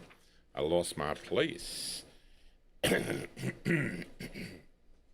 is AC. I ain't used to the A. It's in the back of me over here. But anyway, there you go. March 1967, going out to Avatar on our YouTube chat. And a great tune there by Miss Dee Dee Warwick. When Love Slips Away is the name of the tune. And that one there on Mercury. That was her third of 11 for the Mercury record label. Really a great singer that she is, Miss Dee Dee Warwick. Let's stay with the chicks. Okay, listeners out there, let's fill a request. And I'm thinking of, well, you want to hear the flip side of this, Steve, but I got another request for that. I might do a twin spin with Dusty Springfield, but not the flip side of this. I'll decide in 2 minutes. But anyway, but we'll play this side because I bought this record in Woolworths. 4 for $1 was where I got this one here. And this is going out to Steve B, Steve SNB in our YouTube chat room, as this is one of my favorite female singers here from the UK. First began she was in the Springfields, originally singing folk, but then she went solo. I like her early stuff on the Phillips label. I like to see her sing. And she had such a great voice, soulful voice too, by the way. And she would sign with Atlantic for 12 releases. This is her 6th release, and this is the Jerry Butler tune. Jerry Butler did this record first in August of 1969, and Miss Dusty Springfield would cover this in October of 69. And this tune written by Kenny Gamble and Thomas Bell and Jerry Butler.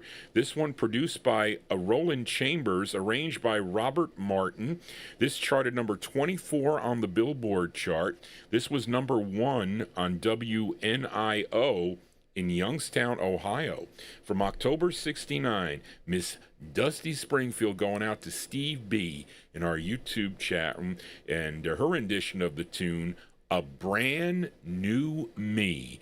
Here you go, Steve, for you, Dusty Springfield.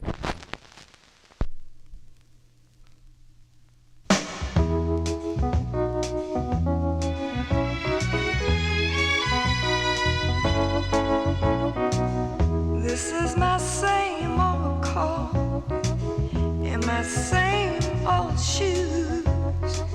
I was the same old me with the same old blues.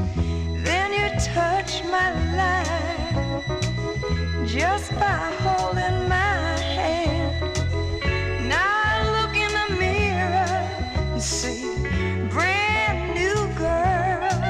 I got a brand new walk, a brand new smile.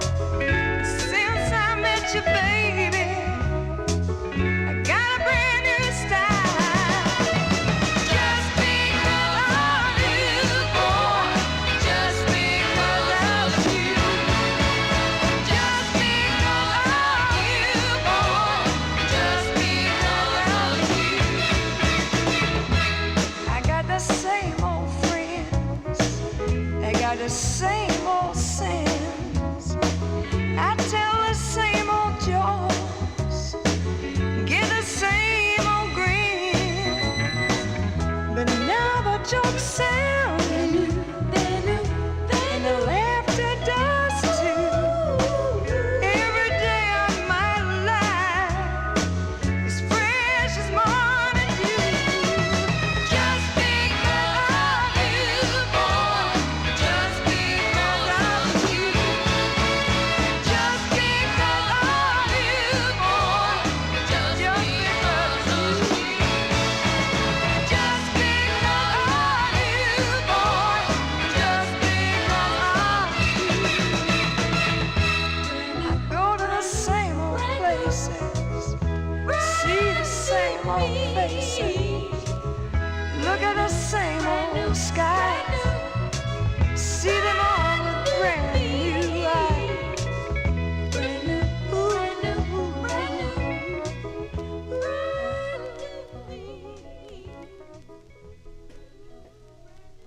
There you go, the great sound of Dusty Springfield here on the Vinyl Treasure Show. That one there going out to Steve B, SMB in our YouTube chat room.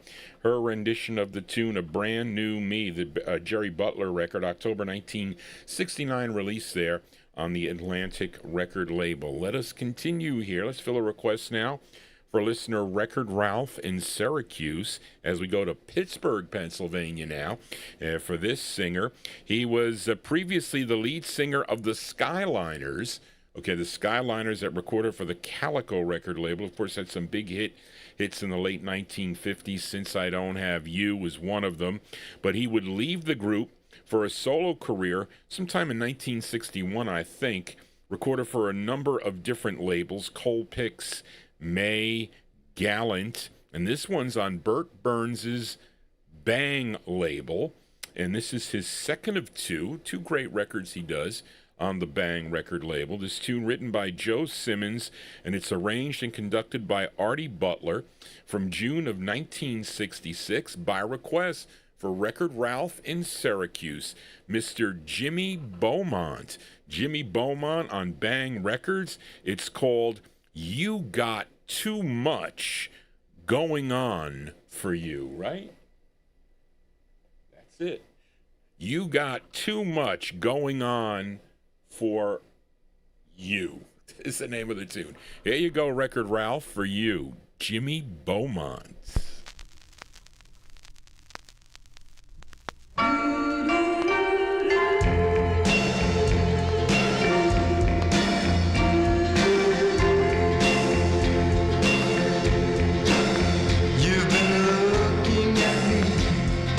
Something you wanna try. You got that look, old as the world in your eye. I need someone good for me. I don't need no misery. And you got too much going.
Okay, there you go. That one there going out to Record Ralph in Syracuse there. I haven't played that record in a long time. That's a pretty cool record here. What'd I do with your sheet here? I was looking for, hold on, I gotta get one for Frank and Jerry Gingaro. We gotta play theirs here. And I just lost, oh man. All right, that's this one. But there you go. Jimmy Beaumont, previously lead singer of the Skyliners there. That one's on Burt Burns' Bang record label there. You Got Too Much Going For You is the name of the tune. I'm just trying to find what the year was. 1966, I think. I don't know what I did with the page. But anyway, let us continue here on the Vinyl Treasure Show. This is real television, folks. I'm the only one here in the studio. You like my studio? All your records are right over here. When it switched to the guest, that's because I wasn't in the I was trying to type something in the chat and it goes down to guest. So anyway, but I'm the host. Anyway, let's continue. Yeah, let's fill a request for Frank and Jerry Gingaro as we go back up. We've been up in Chicago. That's because Busta, you leave in Chicago, I think. That's why we're going up to Chicago. And this group had 2 releases on the Phillips record label. And they included Paul Barnes, Frank Clark, Gary Parnell, and Frank Williams. Collectively, they were known as the New Concepts. Okay, the New Concepts. This is their first of 2. This tune, written and produced by Jack Daniels. It's arranged by Riley Hampton. Came out in October of 1968. It's going out to Frank and Jerry Gingaro. Here are the New Concepts with their tune called Give Me One More Chance. Here you go, Frank and Jerry, for you, the New Concepts.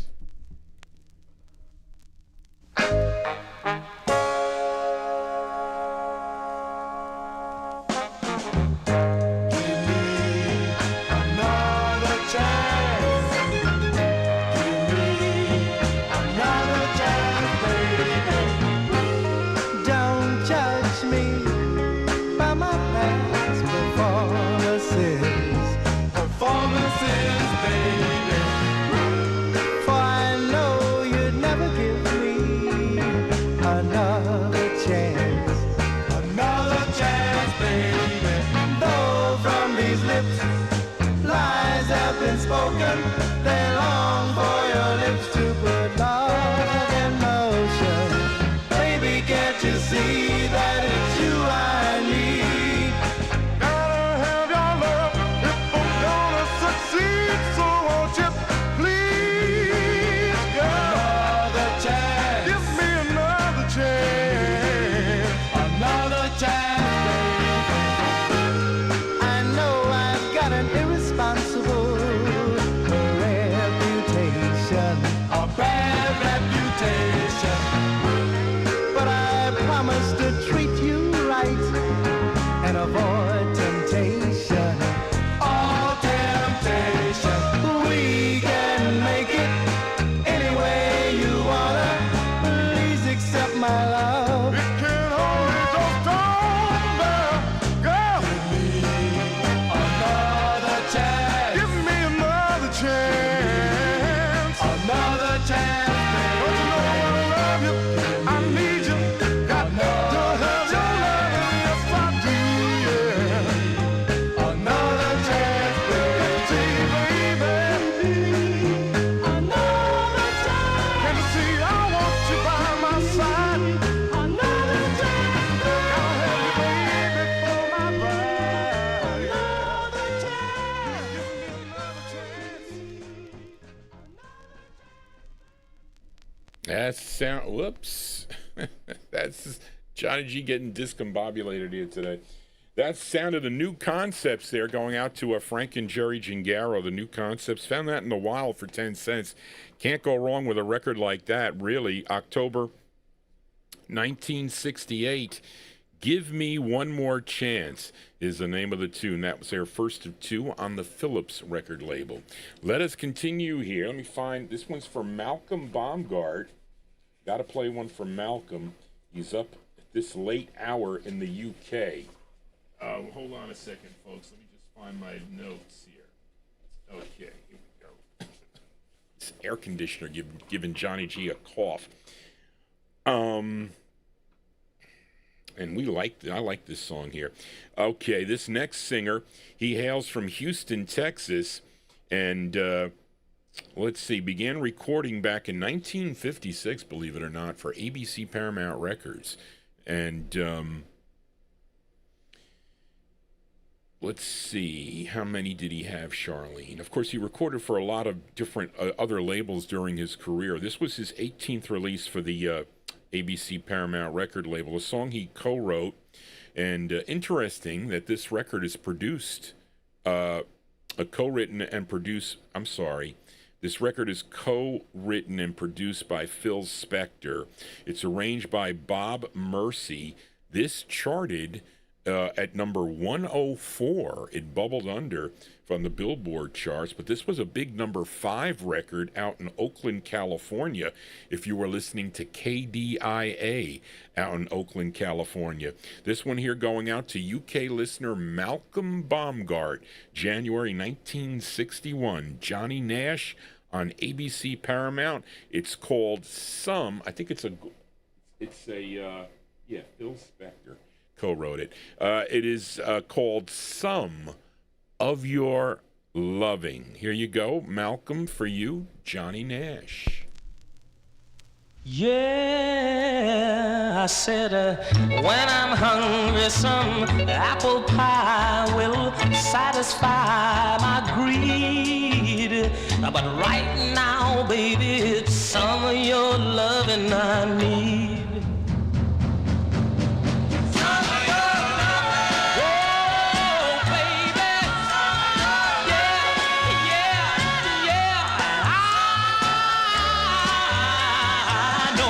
So what I need, what I need, what I need, what I need, what I said when I'm thirsty, some sparkling wine will do real fine indeed. But right now, baby, it's some of your loving I need.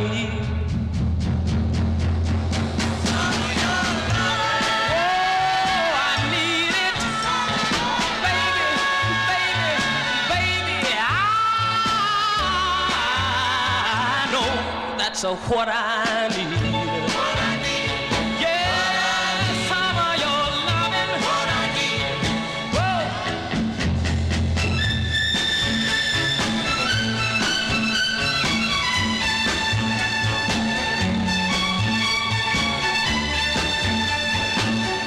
That's what I need.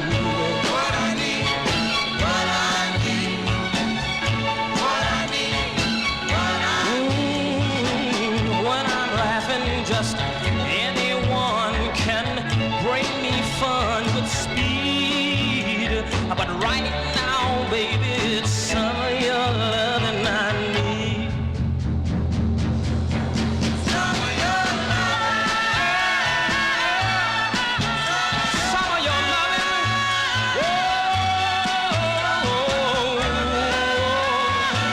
Oh, that's what I need.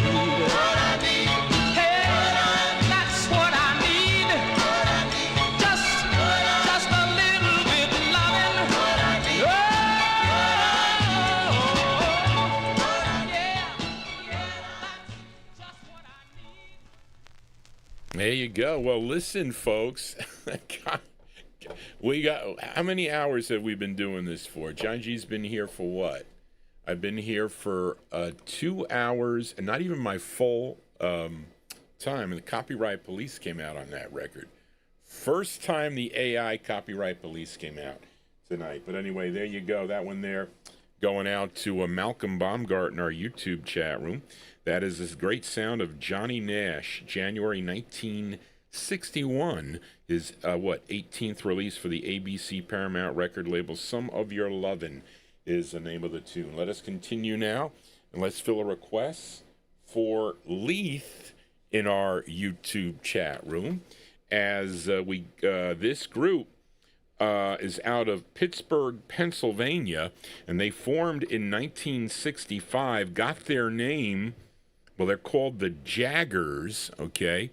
And they got their name from Jagger Bush. You know what a Jagger Bush is? It sounds bad. It means a thorny bush is what it means, okay?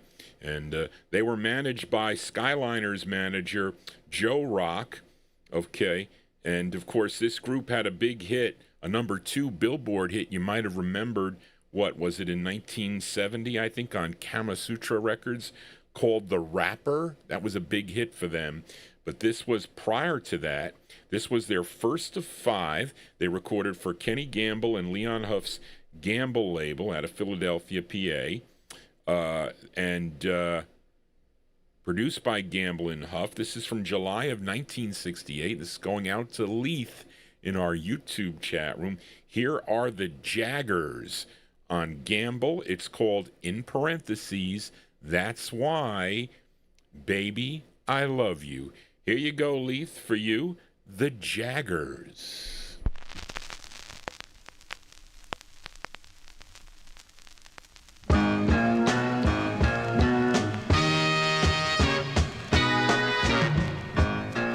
You brought sunshine to my sky when there was rain.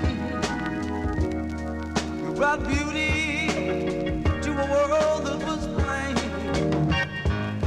You brought joy when there was only pain. And that's why, baby, I love you. Baby, I love you. Baby, I love you. Hey, got to tell you that I love you and I need you. Love, but no one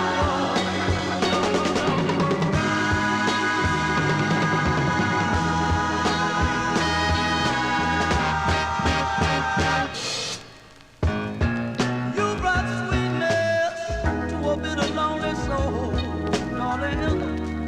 You brought meaning to one I had no goal. You brought warmth to a heart that was cold, and that's why, baby, I love you. Baby, I love you. Baby, I love you. Hey, got to tell you that I love you now. Don't give my plea. Yeah, I love you.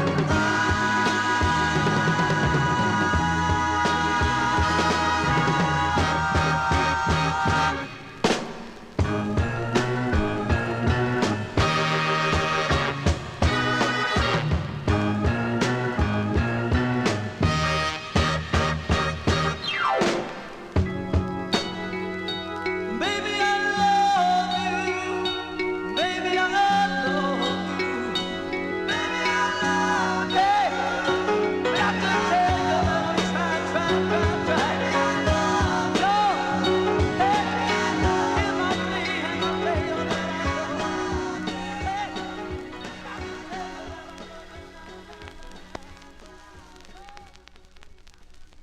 There you go, sound of the Jaggers here on the Vinyl Treasure Show. You know something, folks? We got to put these in order. The copyright police are out again, which is not good. That one there from July 1968, July 68 release there for the Jaggers on Gamble Records. That's Why, in parentheses, Baby, I Love You. That's going out to Leith in our YouTube chat room. Hold on a second. This is line 14.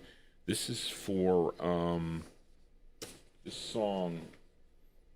This song should be named Charlene.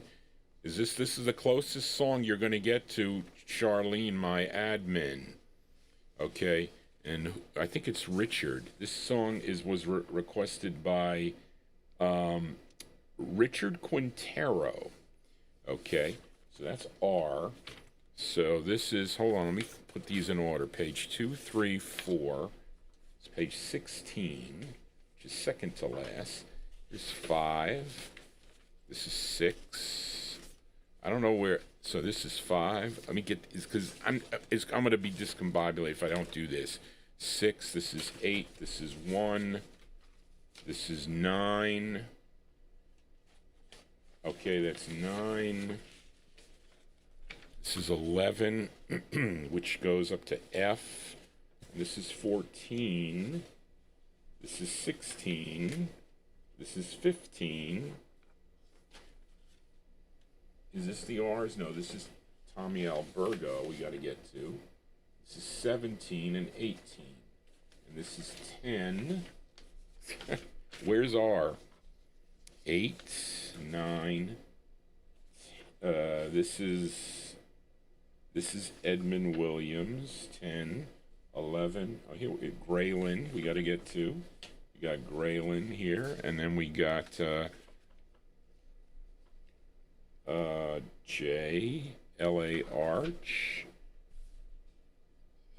L, M, L, Leonard Mancini, M, P. Here we go. I got to do Ronnie Sherman also. Here we go. I'm sorry. I got everything. Now I got everybody in order, so it's going to be easier. It was out of order before. But there you go. The Jaggers there. Let us continue here. Let's fill a request for listener Richard Quintero as we go back out to the West Coast. Okay. This group first recording as the Paramounts. Really? On the Combo record label back in 1959. Really? I didn't know that. Then in 1960, they would sign with the JC label, which was out of Beverly Hills, California. Had 3 releases on the JC label. And this is the A-side to their first, okay? The song was called Charlena, okay? But this would get picked up in June of 63 on the Galaxy label. So I have it on both labels, but this one's in a little bit better condition. So I figured I'd play it on the Galaxy label. And this charted number 84 on Billboard, okay? And I'm playing the June 63 release. They're exactly the same, all right? But I got it on the promo here. The group is called the Sevilles, okay? And this is by request for Richard Quintero. It's almost as close to Charlene's name. I think she told me that she didn't really like her name, but I think Charlene's a nice name. Okay, but I don't think she likes to be called Charlena, though. But anyway, June 63 for Richard. The Sevilles on Galaxy. It's called Charlena. Here you go, Richard, for you. Whoops, wrong one.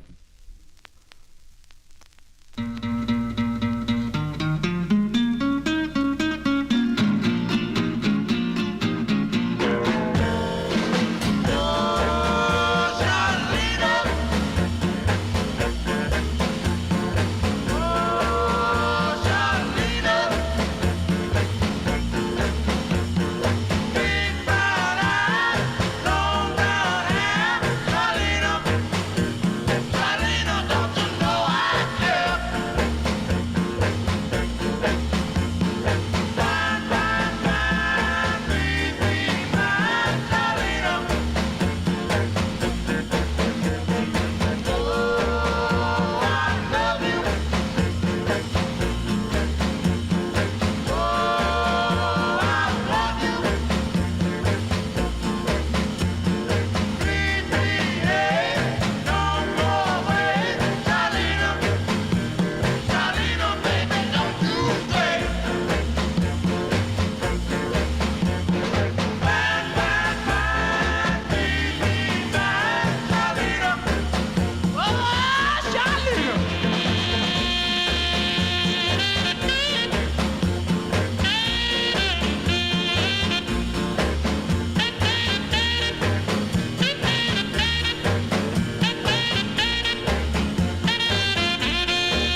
We'll send that one out also to Charlene. It's the closest record we're going to get to Charlene, although there might have been records named Charlene. I have to check. But anyway, there you go. That one there going out to Richard Quintero. There you go.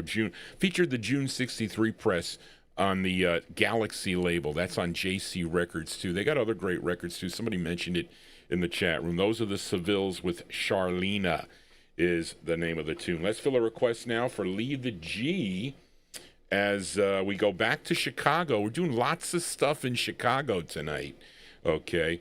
And this is for Lee the G, this great group. First recording for OK. I featured them, was it last week or the week before, on one of their great OK releases. But they would move on to Brunswick Records. They had 16 releases on the Brunswick label. Now, Lee requested their first. This is produced by Carl Davis, arranged by Sonny Sanders. This features Marvin Smith on lead, who co-wrote this. This charted number 55 on the Billboard chart, number 9 on the R&B chart, and another number 1 record on WBEE in Chicago from September 66, going out to Lee the G, the Artistics. Artistics with their tune called I'm Gonna Miss You. Here you go, Lee the G, the Artistics.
Sounds of Chicago here on the Vinyltreasure show. That one there going out to Lee the G, the sound of the Artistics there. And what did I do with you? Johnny G messing up. September 19... We've been in 66 a lot tonight, haven't we? Is that like the main thing? I don't know. September 66, the Artistics, Marvin Smith on lead. And that one there called I'm Gonna Miss You.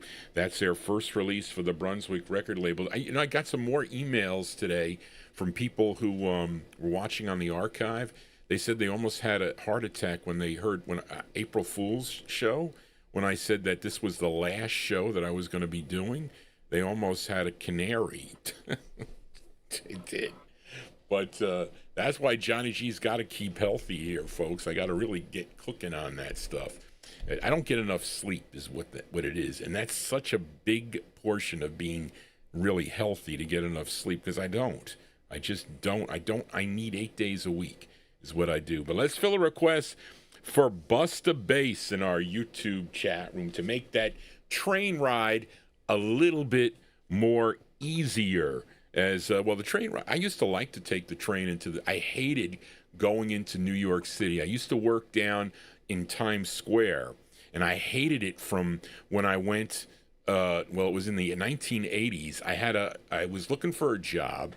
I got fired from Ingersoll Rand because I refused to work on Saturdays. I said, I'm on salary. I got things to do on Saturday, like buy records. I'm not going to work. So they fired me for that. They said I wasn't a team player, is what they said. But anyway, I found a job for 11 days. It was in the summertime. It was like 98 degrees in New York City. And I met my friend, John, and he said, well, I'll show you how to get to this place. It was on Lexington Avenue. It was a place, it was called Macmillan Book Publishing was the name of the company. So they interviewed me, and they liked my experience. And the lady was trying to change the workers. She was just placed there, and they hated her. And she talked to me for about 3 hours, and she was kind of leery because I didn't give her good vibes by going into the city. So, and I didn't know because I never worked in the city before, but I hated it. I worked there 11 days, and so they said, well, the first job you're going to do is you're the manager. You have to sit down with this lady, and you need to do her job because she's going on maternity leave. So I met her. I couldn't understand. This is 1985 now. I don't know if she was Japanese or Chinese, but it was such a heavy Asian accent. I was having trouble writing down and it has something to do with royalties. So I was like, this is crazy. And I didn't have a place to sit or anything. So I was wondering, so I get a call from one of the headhunters there that there was a company moving from the city to go into Westchester County. So I says, well, I hate this ride. And so I said, I went for the interview. I told her, I think I called in sick. And I went for the interview, and they hired me on the spot. They said, can you start Monday? So I said, well, I don't know. I got to give her a little bit of notice. I went in and I said, Eileen, I need to talk to you. And this is when you can smoke in the office. And this was like on the 45th floor of some building, and it had no windows. So the door was open a little bit, and I said, Eileen, can I talk to you for a second? She goes, John, I'm really busy. Is this important? I said, well, it could be. And I said, I said to her, Eileen, I don't know how to tell you this, but I'm going to be leaving the company. Oh, she had a canary. She said, get out. Get out of my office right now. Get out. And whatever. So I said, I need my last paycheck. And I just said it just didn't work out. I felt kind of bad about it. I did. So I don't know, but she didn't want to hear anything. And the headhunter that put me in there, you see, he bribed me to take that job because I wasn't going to take it. You can't do that. That's ethically not right for the headhunter to bribe you to take that job, because he was going to give me, he was going to give me $5,000 cash to take that. Isn't that a bribe? So we were supposed to meet that day, and I didn't do it. I just left and went home. But he was like, he called me on the phone. He said, don't you ever call me again. I'm going to fix you this and that for the job. I said, look, I didn't like it. That's it. Not that I want to take your time, but it was, and why we talk about that? Oh, because, why do we talk about, because the train ride. But then I love the train ride 30 years later when I worked for Sony Music down in the Bertelsmann building down in Times Square. And plus it was a healthy walk. I don't know about now, but I would walk from Grand Central Station down to Times Square, and they were really nice, the people at Sony Music, because it was Sony BMG at the time. There was a joint, it was a merger of the two. I think Sony eventually won, but it was in their digital accounting area, which was really cool because they knew nothing about it, and I set up all their accounting records and whatnot, and I had a lot of fun. I learned a lot from my manager there, who wasn't really an accountant, but I was. But anyway, I loved the train ride, and that's why I said it was like so many years later, the train ride was really nice and smooth, and it was on the Hudson line, and it's such a great ride. So if you ever come in this area and you're in Grand Central, you want to take the Hudson line up north, because it's a great ride, especially in the fall, as I babble on. But let us continue here. So to help with Busta's train ride, let's give a listen to the daughter of R&B singer Rufus Thomas. Of course, her name is Carla Thomas, okay? And her first solo effort was a great record she does, a song called Gee Whiz. Look at His Eyes on the Atlantic label. But after Atlantic, she would move on to Stax Records in May of 1964. She had 27 releases on Stax Records through 1973. Let's give a listen to her 8th release. This tune written by the writing team. They wrote a lot of songs for Stax Records, Isaac Hayes and David Porter. This charted number 14 on Billboard, number 3 on the R&B chart, and this was a big number 1 record on WSGN in Birmingham, Alabama, from July 1966, the golden year of 66. Miss Carla Thomas on Stax, going out to bust the bass on an Amtrak train. The song is called B-A-B-Y, Baby. Here you go, Busta, for you, Miss Carla Thomas.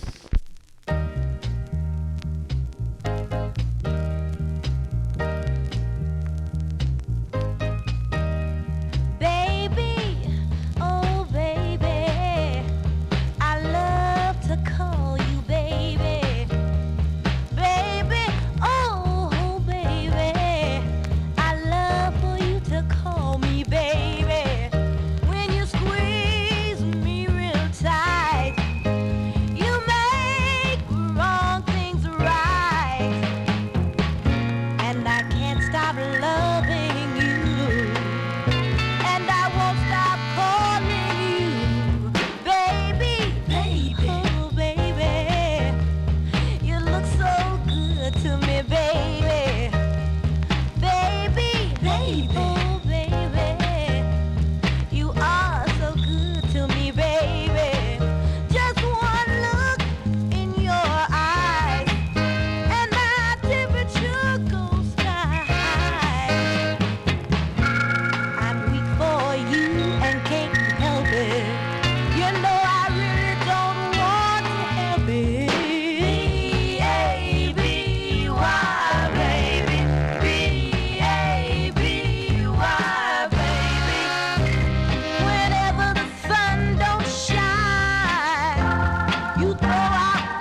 There you go. That one there going out to Busta Bass in our YouTube chat room. That's the great sound of Carla Thomas on a crappy styrene. I think I would have multiple copies of that record. I mean, I didn't see it.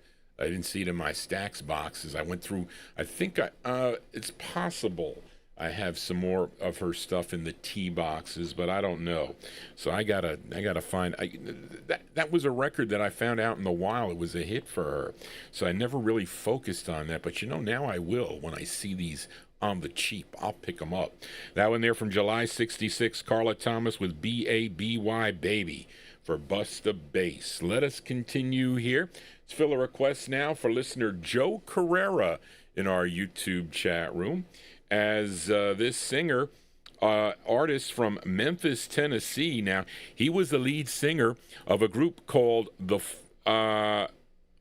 Four Kings. That is correct. The Four Kings. He was the lead singer of that group. A very rare record from, 1958 or 59, I think, on the Stomper Time label.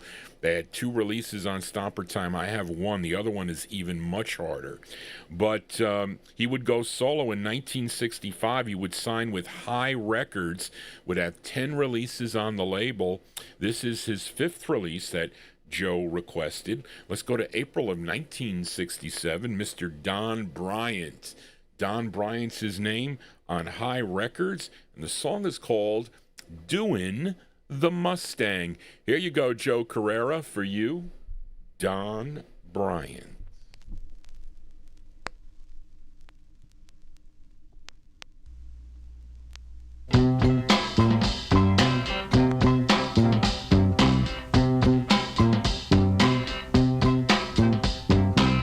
Hey, baby, have you heard a brand new dance? It's the latest word. Everybody that's in the swing, out on the floor, doing the Mustang. That's how Sally got her name, doing the Mustang. Doing the Mustang, yeah, alright. Now look at here.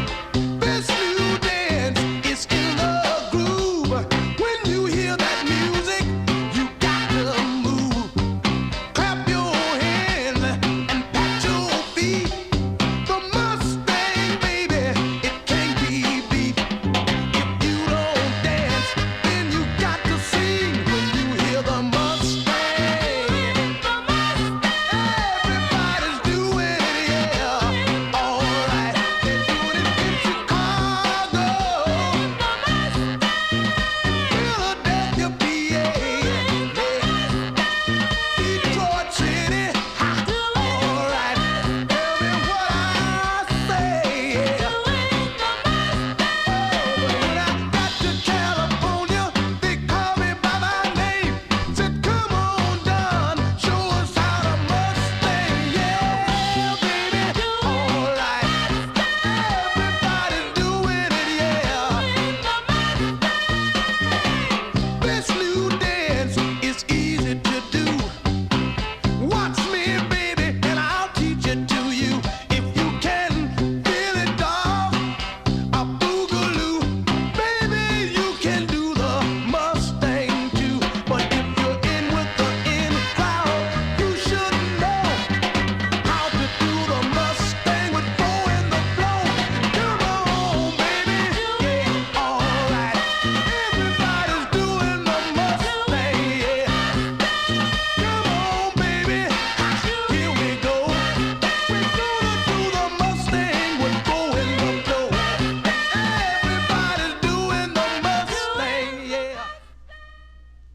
There you go. That one there going out to Joe Carrera in our YouTube chat room. That is the sound of Don Bryant, April 1967. His 5th of 10 for the High record label out of Memphis, Tennessee, doing the Mustang. Now, anybody ever have a Mustang, the car Mustang? I never had one, but they were a hot item at one time, or maybe for a number of years. Were they fast? I mean, what kind of engine did the Mustang have? Can you really race the Mustangs, or were they just not, or were they not that fast of a car? John G doesn't know much about the cars, but anyway, Let us continue here on the Vinyl Treasure Show. Fill a request for L.A. Arch. L.A. Arch, did you have a Mustang? And if you did, what color was it? Because they come in all colors, I think. But anyway, and this is a request for L.A. Arch. And he requested this singer originally from Winterville, Mississippi, but he was raised on the west side of Chicago. First recording for the Mercury label in '59. I didn't know that was such an expensive 45, which I do have in the collection. But he would sign with OK Records in 1962, had 18 releases on the label through 1968. Now, not Busta, but L.A. Arch requested his second. See, I was talking about Busta too much. But anyway, this is his second. Actually, this is the B-side, okay, to a hit he had called "The Monkey Time" was the hit side. But Arch requested the flip side, written by Curtis Mayfield, produced by Carl Davis, and arranged by Johnny Pate. And this did chart too. This Arch, this charted number 6 on WOOK in Washington, D.C. Now, the background vocals are being done by The Impressions, and this is an answer tune to Jan Bradley's Mama Didn't Lie from 1962. Excuse me. From June of 1963, let's give a listen to Major Lance. Major Lance on OK Records, going out to L.A. Arch in our YouTube chat room. The song is called Mama Didn't Know. Here you go, Arch, for you.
Whoa, Johnny G getting caught here.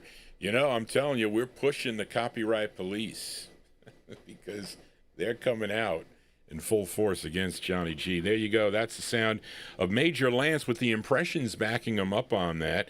And that's an answer tune to Mama Didn't Lie. Thank you. Hiromu, thank you for that. Much appreciated. And yes, I do remember you. Thank you for that. I got to answer you for that. And that one there going out to L.A. Arch, the sound of Major Lance, Mama Didn't Know. But my mother knows. She's watching all of you in the chat room, I'll tell you that much. Let us continue here. Let's fill a request for Joseph Smith, a.k.a. Oldies Fan, in our YouTube chat room. As this gal, she hails from Salem, Michigan. She made her debut. Well... I didn't need that one, Charlene, on that. Well, as you know, I did a tribute to the late Chip Taylor. It was he passed away on March 23rd, 2026, at the age of 86. I featured some of the tunes that he wrote and co-wrote. Well, here's another one that he co-wrote with his good friend Billy Vera. Okay, they both wrote this tune, and this one is produced by Bert Burns. It's arranged by Eleni Glover, and this is her 11th release for the Atlantic record label. This charted number 49 on Cashbox, 36 on the R&B chart, 23 on the Billboard chart, and a big number 2 record on KGB if you were listening in San Diego, California. Let's go to July of 1966 for the great sound of Barbara Lewis. Barbara Lewis going out to Joseph Smith in our YouTube chat room. It's called Make Me Belong to You. Here you go, Joe, for you, Barbara Lewis.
Yeah, sound of Barbara Lewis here on the Vinyltreasure Show. Boy, the copyright police are out again. Hold on a second. Yeah, I'm looking for the request here for Tom Maver. Where is it? Here we go. So many things here. And Johnny G is, everything is a blur with my eyes. But there you go for a Joseph Smith, a.k.a. Oldies Fan, July 66 release there. That is a tune written by the late Chip Taylor and Billy Vera from Barbara Lewis there. Make Me Belong to You is the name of that one on the Atlantic record label. Let us continue now. Let's fill a request for listener Tom Maver. And this he wanted to hear Ike and Tina Turner. They would have 4 releases on a Phil Spector and Lester Sills Phyllis records, not Phillies, Phyllis, Phyllis, for Lester Still, Phyllis, not Phillies. So I had an argument with somebody. They said, no, it's Phillies. I said, no, it's not like the Philadelphia Phillies. It's Phyllis. Okay, this tune written by Phil Spector, Jeff Barry, and Ellie Greenwich. Spector also produced the tune. It's arranged by Jack Nietzsche.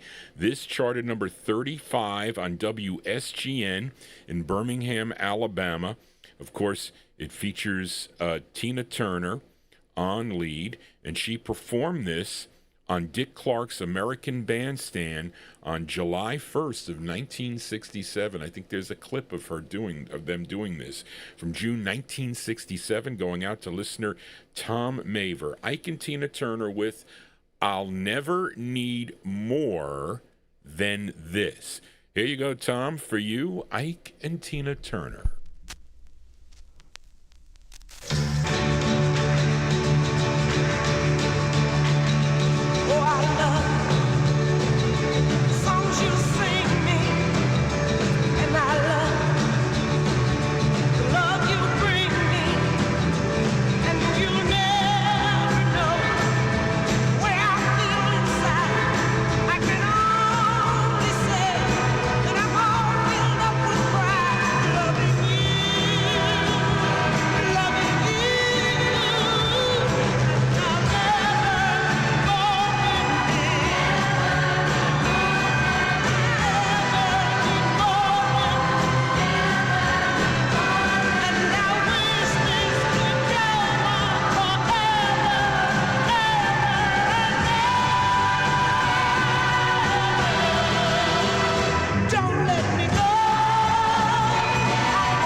Yeah, that is the Phil Spector Wall of Sound there.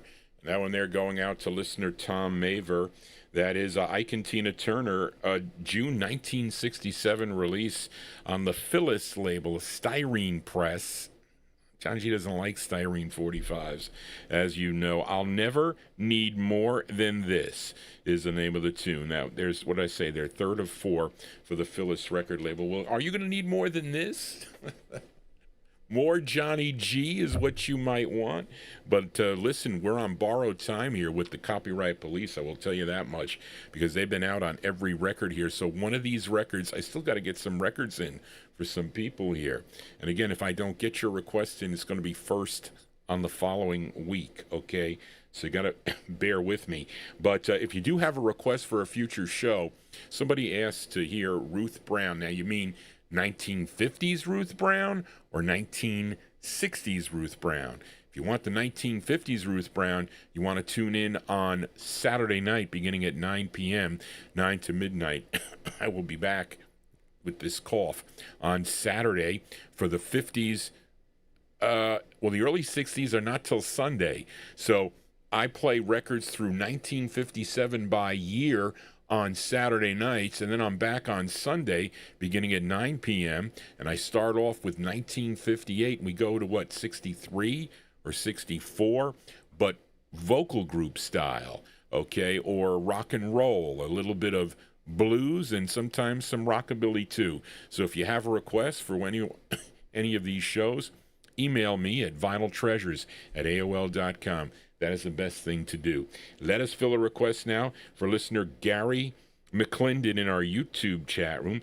This is a female duet, okay? Both started recording back in 1955. Etta James and Sugar Pie DeSanto. Of course, Etta James had a song called The Wallflower for the Modern record label, and Sugar Pie with a tune called Please Be True on Federal. Two great records that you would hear on the Saturday night show. But here they are together from 1965 on the Argo label. This is a subsidiary of Chess Records. This is produced by Billy Davis, arranged by Charles Hardy. This charted number 8 on KAPE in San Antonio, Texas. By request for Gary McClendon in our YouTube chat room. Etta James and Sugar Pie DeSanto. The song is called Do I... I wonder if they say it like this, because there's different ways to say this. Okay, like, do I make myself clear? Or do I make myself clear? Take your pick. But here you go, Gary, for you. Etta James and Sugar Pie DeSanto.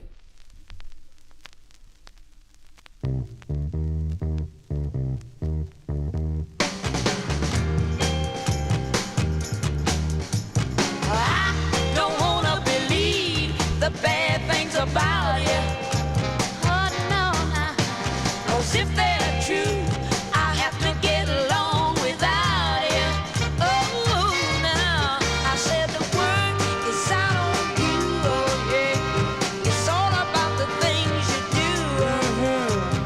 Moving and a grooving, using and a fooling, chasing around every skirt in town.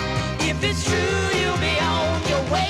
Do I make myself clear? Do I make myself clear? I said you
change it, yeah, yeah.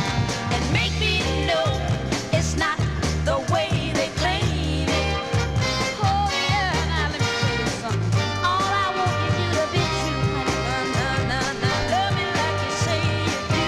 Oh yeah, and I won't care what they say. Sit and turn my head and walk away. But if it's true, you know what to do. Do I make myself clear? Do I make myself clear? I said do. Do I make myself clear?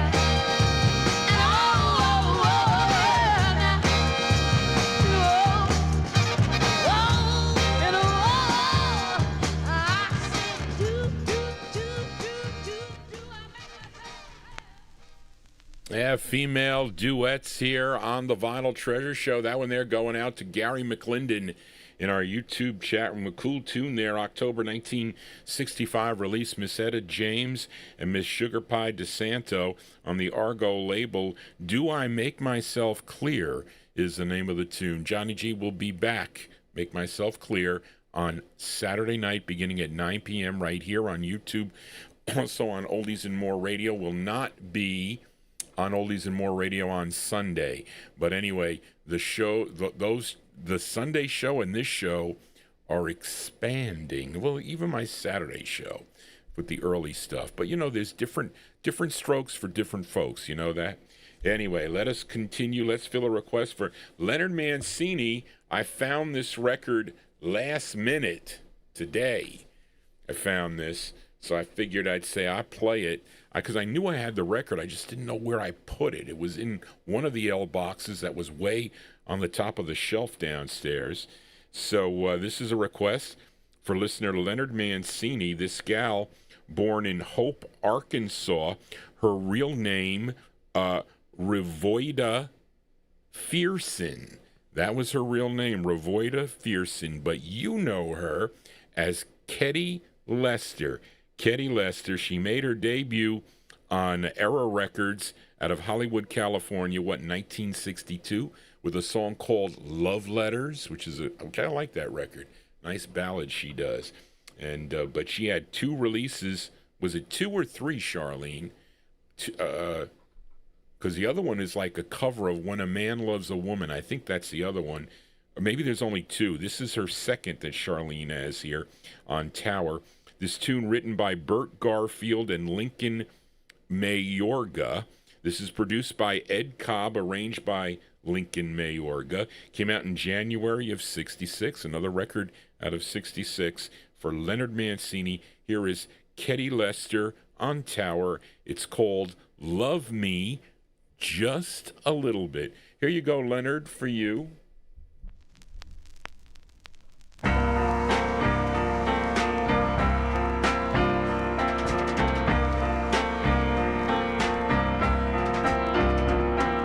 Love me just a little bit.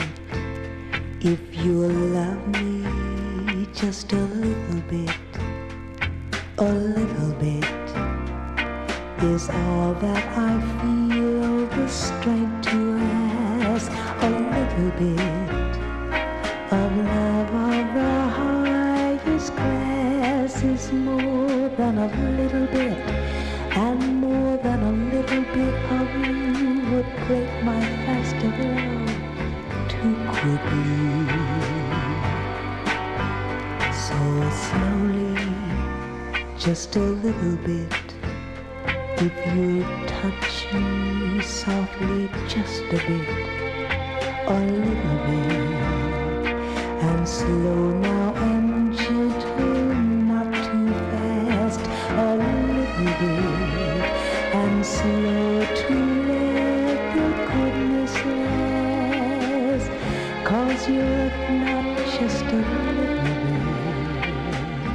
no, you're more than a little bit.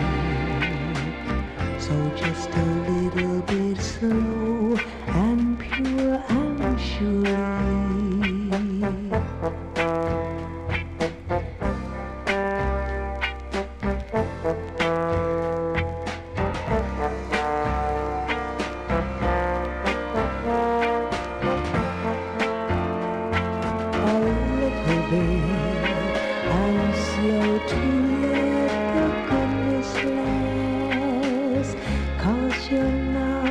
just a little bit.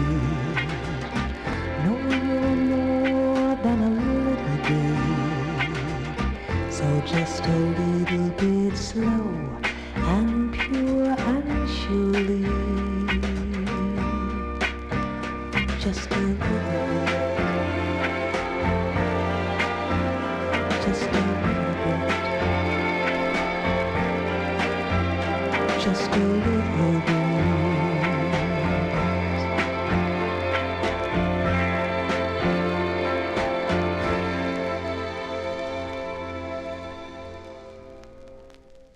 There you go. That one there by request for Leonard Mancini. That's the sound of Ketty Lester. Ketty Lester, Charlene's got her second release on Tower. I thought she did 3, but maybe it's only 2.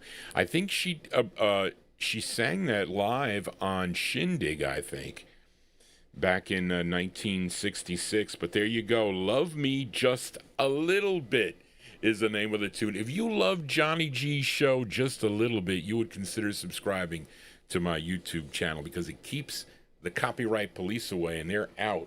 They are. But let us fill a request here for listener Grayland in our YouTube chat room. What did I do with your list, Grayland? Here we go. I'm telling you, folks, I cannot see that well. As we go to this singer from Clarksdale, Mississippi, started recording for Duke Records back in 1954. His name, it was Herman Parker Jr., but he recorded as Little Junior Parker. And let's see, he would sign with Mercury Records when, Charlene? Oh, probably have to be 66 if this is his first release for the Mercury label. He would have 7 for Mercury Records. This is his first, a tune written by Pearl Woods. It's produced by Bobby Robinson. Bobby Robinson of the from New York City, I would think. It's arranged by Gene Miller. This charted regionally. This was a number 4 record on WAME in Miami, Florida from September 66. Going out to Graylin, a.k.a. G-Dog, in our YouTube chat room. Junior Parker, and the song is called Just Like a Fish. Here you go, Graylin, for you. Junior Parker on Mercury.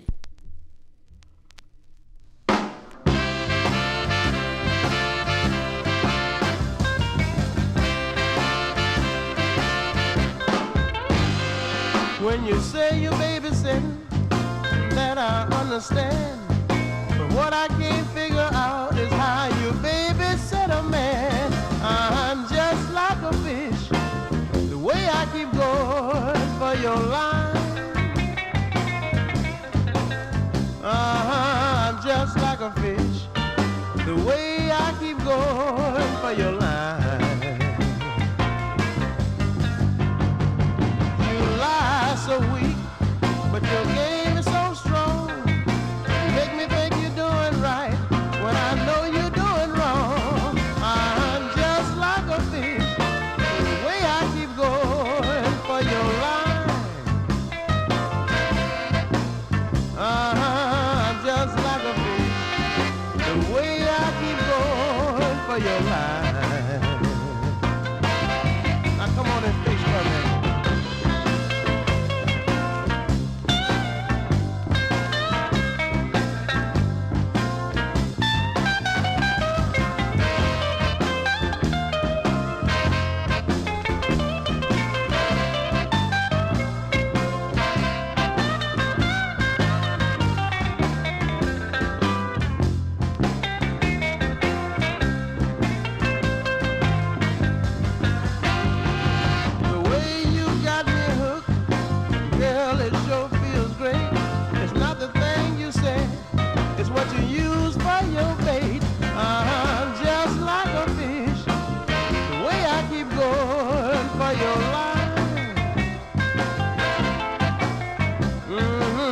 I'm just like a fish, the way I keep going for your line.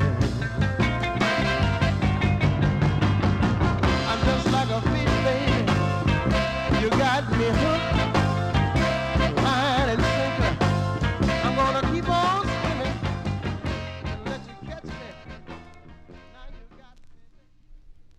There you go. That one there going out to listener Graylin in our YouTube chat room. That's the sound of Junior Parker.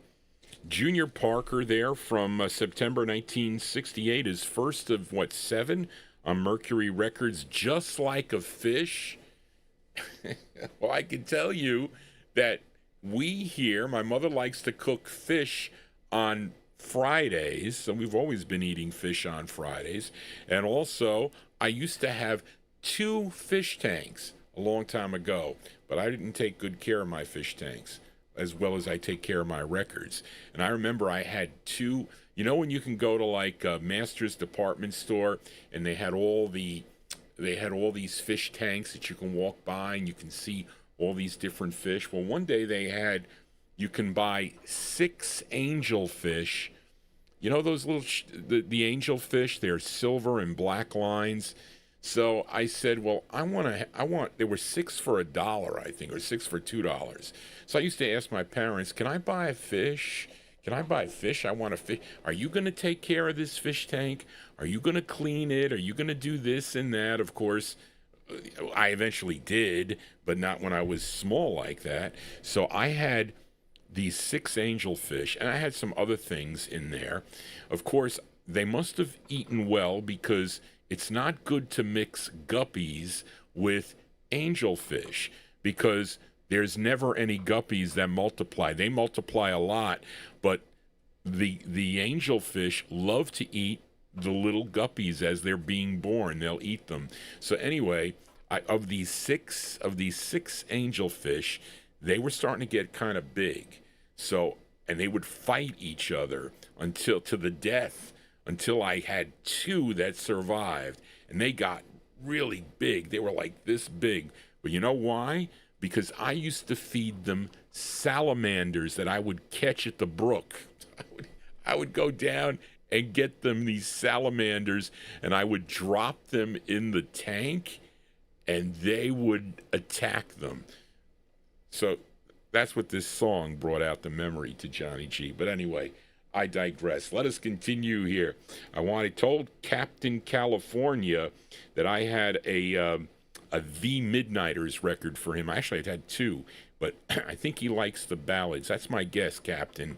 You like the ballads. This group out of Los Angeles, California, and this is by request for Captain California. They recorded for Ruth Conti's Chattahoochee label and the Whittier labels, too. Okay, I think I played, was it David Vilma? I played Whittier Boulevard for David Vilma, I think, a couple weeks ago. But they had 6 releases on the Chattahoochee label. This was their second, and this is actually a cover tune. This was first done, this song by Jay Wiggins on the IPG record label. Okay, and the Galahads also covered this on the Starla label. But let's give a listen to this version that came out in February of 1965. It features Willie Garcia is the lead singer on this. This charted regionally. This was a number 8 record on KELP in El Paso, Texas from February 65. We're going to send this one out to Captain Cal. Here are The Midnighters on Chattahoochee with their rendition of the tune, Sad Girl. Here you go, Captain, for you, The Midnighters.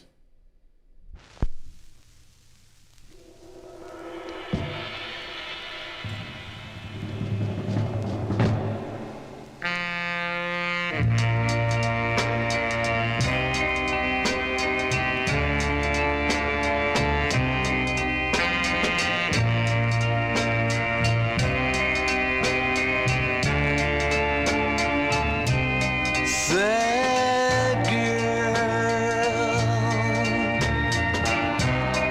you look so sad. Did he break your heart? Gee, that's too bad. I guess now you see our love can't be sad, girl. Forget that guy. Come on, let's smile now. Please, won't you try?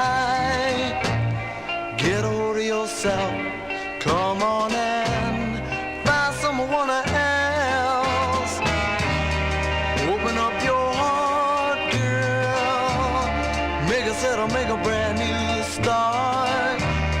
Please don't you cry, just go out and find yourself another guy. Sad girl, you just hold your head up high. Things are really gonna change, I know, yeah, as time goes by, because that's the way love goes. Why don't wanna know, yeah, yeah, everybody's somebody's fool. You're no exception to the rule.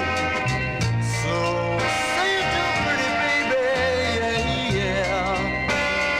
Everybody had a good day, yeah, your day is gonna come, I know. When you find a love that's so true, one love, baby, yeah, yeah. One love that's meant for you. Lord, love you, pretty baby, yeah, yeah. Sad girl. Oh, please, won't you please come back to me? 'Cause I know he can never love you the way that I do.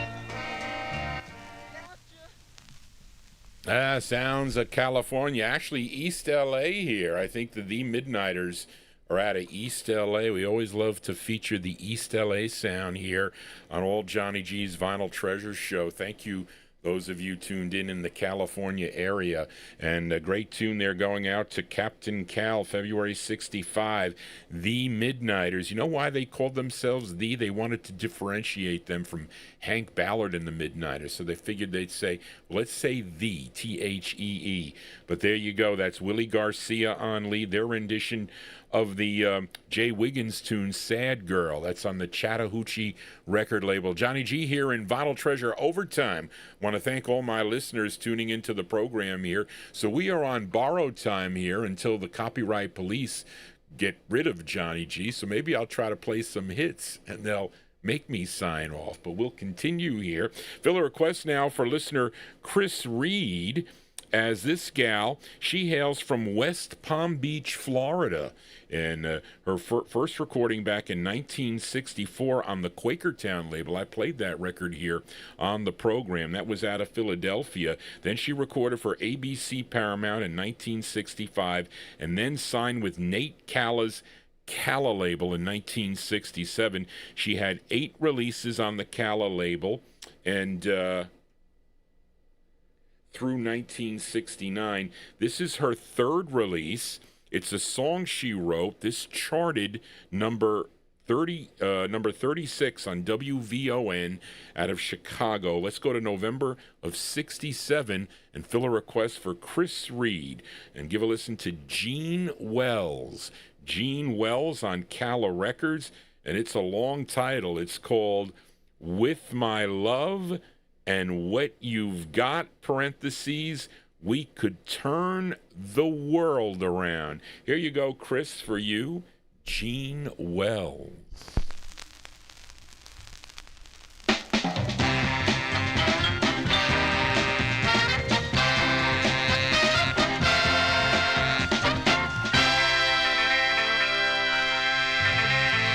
I can see that you've been hurted, written all over your face.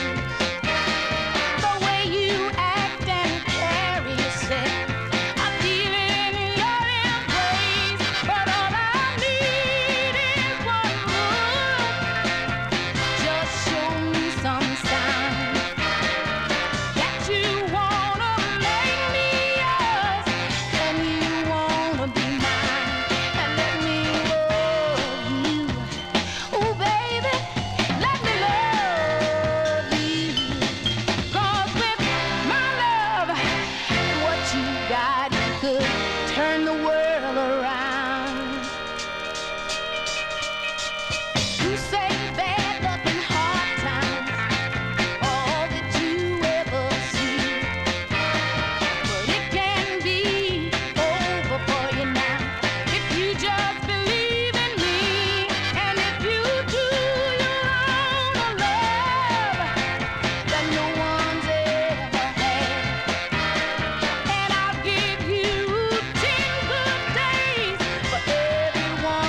Okay, there you go. That one there going out to listener Chris Reed. That's the sound of Gene Wells. Lost my place. Where you go, Johnny? Yeah, here we go. November 1967 on the Calla record label, Gene Wells. That was her third release on the Calla label. It's called With My Love and What You've Got, parentheses, we could turn the world around. Yes, we have. Johnny G turning the world around with the Vinyltreasure show. Let us continue here. Wow, Johnny G really going on along. We're going to really try to get thrown off here. This is what we're going to try to do. But let's fill a request now for listener Akubia Fayip, okay, as this next singer, born in Newberry, South Carolina, but she would spend most of her life in Linden, New Jersey. Her real name was Minnie Lee Curry, but she would be known as Jackie Montreal, M-O-N-T-R-E space E-L. That was, she used that during her singing career. And she was a member of the Purgents. Okay, the Purgents, they had 2 releases on the Maltese label. I have featured them here on the program. And she would have go solo in 1967 with a release on the Ready label, which would get picked up. Well, this record came out on the Ready label first, and then it would get picked up by ABC Records to distribute it nationally. And this tune, written by George Kerr, this came out in January of 1968, going out to Akubia. Here is Jackie Montreal, and her tune is called Doomed by Jealousy. Here you go, Akubia, for you, Jackie Montreal.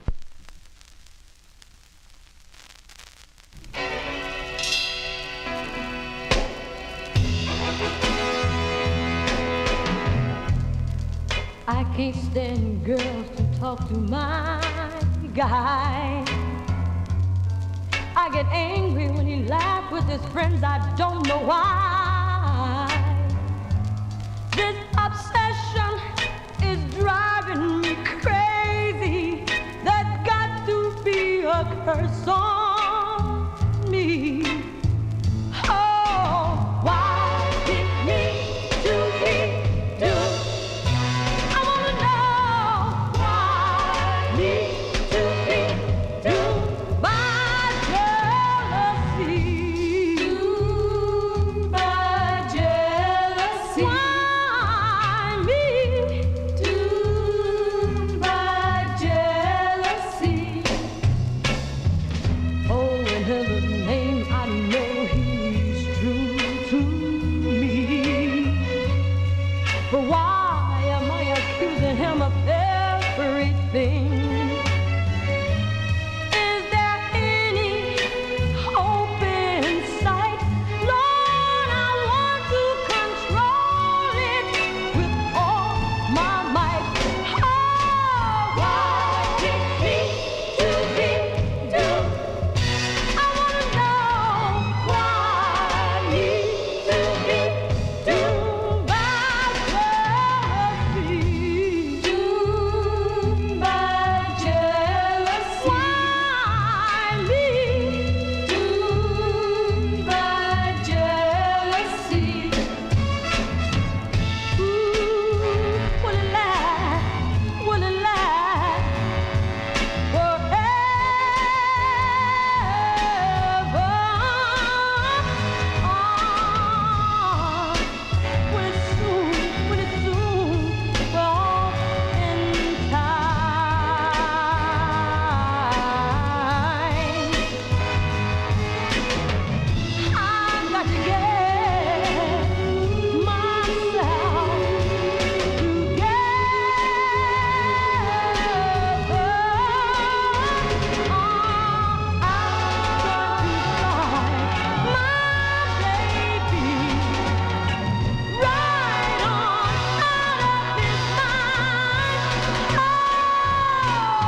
you go. There, they like that tune there in the YouTube chat room. That is going out to Akubia.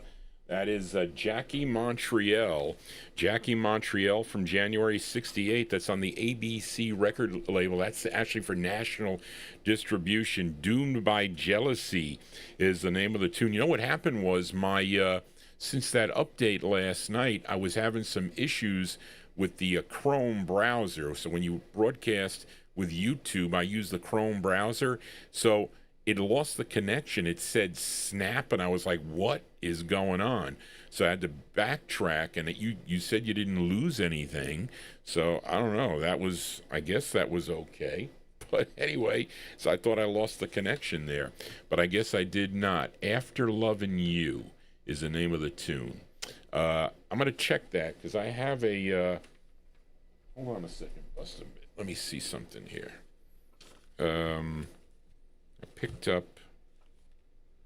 Is this it? No, I have a thing here. I found a Gene Wells here that was down in the basement. It was called Our Sweet Love Turned Bitter, backed with Keep Your Mouth Shut was the name of that one there. I found some records down in the basement that we're thinking of playing. Anyway, let us continue here. Let's fill a request now for Tommy Albergo. Let's see. And I think these gals were from Brooklyn, Charlene. I don't think they were from New York City. I think they were originally from Brooklyn. They first recorded as Ronnie and the Relatives for the Colpix label back in 1961. And then they have a release on the May label. And then they ended up on, well, they were discovered. Phil Spector, she liked the voice of the lead singer and liked her in other ways, too. Phil Spector and Lester, they ended up on Phyllis Records, Phil Spector and Lester Sills label out of Hollywood, California. Now, Tommy Albergo requested their second of 8 on the Phyllis label. And this tune written by Phil Spector, Ellie Greenwich, and Jeff Barry. Produced by Phil Spector. Well, let's see what happens with this one. Okay, charted number 24 on Billboard, number 4 on the R&B chart, number 3 on KJR, if you were listening in Seattle, Washington, from December 63 for Tommy Albergo. Here are the Ronettes. The Ronettes on Phyllis Records. It's called Baby, I Love You. Here you go, Tommy, for you. The Ronettes. Ronnie and the Ronettes.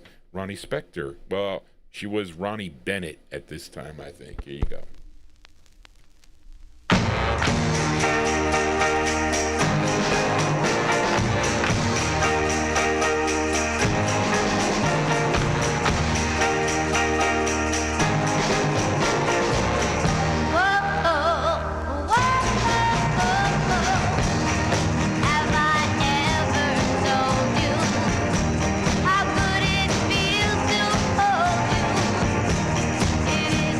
Easy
Well, there you go, folks. So, okay, there you go. So, didn't I say? Well, Johnny G got done in by the copyright police, but at least you got to hear most of that record, Tommy Albergo. That is a sign of the the sound of the Ronettes here on the Vinyltreasure show, and that is a cool tune there, a song entitled "Baby I Love You." Simon, I was going to play your. Well, let me show you the record, folks. Okay, it's going to come on momentarily. Okay, there you go. That's the record. Baby, baby, oh, baby, I love you. So, Tommy, there you go. That was their second of 8, I think, on the Phyllis record label. But anyway, folks, I'm gonna pull this record back. Hold on a second, Simon. I got to pull the record back. I don't want it to get blocked. Okay, I'm gonna close the show with like a bonus thing here. All right, let's see. I'm just gonna play one record here. Okay, let's see, folks. I'll play one of the ones I found down in the basement. Okay, how about that? Give it a few seconds, folks. It'll come back here. We got Graylin, Miami Santi, and Charlene and me in the Oldies and More chat room there. So anyway. But so what we're going to say is, well, that's going to about do it for Johnny G and the Vinyltreasure show. Well, I'm back again. Okay, see, we're back. So those of you that waited, you see there, you waited. You knew it was going to be back in a little bit. But I didn't get Ronnie Sherman's in. That's okay, Ronnie. And I did get Simon Hayden's in. But anyway, we're going to close the show tonight with this bonus track here. And I like this record, too. But anyway, want to thank everybody for tuning into the Vinyltreasure show. Listen, we had a long ride tonight here. We made it through this part. That's a long show here, folks. Normally, I'm usually off about 12:30 here. But I got to prepare for I got tomorrow's a Thursday, so that's shopping. My sister Tony's here, so she's going to help me. I got to get some other stuff done here in the house, but anyway, we're going to do that. But I want to thank you all for tuning into the program this evening. Again, if you are new to this program, please consider subscribing to Johnny G's YouTube channel. That's the best way to keep these copyright police away. Okay, to subscribe and to give me a thumbs up and make little comments on my YouTube thing, like share the videos and whatnot. It's always good to do that because I'm just a small little podcaster here just playing records and relating to everyone that I play their records for. As you are my greatest audience, I have to say. Got so many great people that I have discovered and found here by doing this program. I want to thank you. And I do read each and every one of your emails. Sometimes it takes me a little longer to get back to you all, but I want to thank everybody for tuning in and for helping me grow this program. So thank you all. Thank you, Charlene, for your help. Charlene is my administrative assistant. I sometimes run her through hell, okay, and I don't really want to do that. It's just that I have a lot of pressure on me from other outside things that I need to take care of. But anyway, it's a lot of fun. This gets me away from all the mundane things that go on in the world. But it's a great place to be, and I'm so glad to have you listening here to the program on your TV sets or PCs or phones or tablets. But anyway, we're going to close the show tonight with this great tune. I discovered it was Al Bernard that I bought the 45 from him, but I found out I have multiple copies of this record. But listen, I don't mind because it's such a great tune.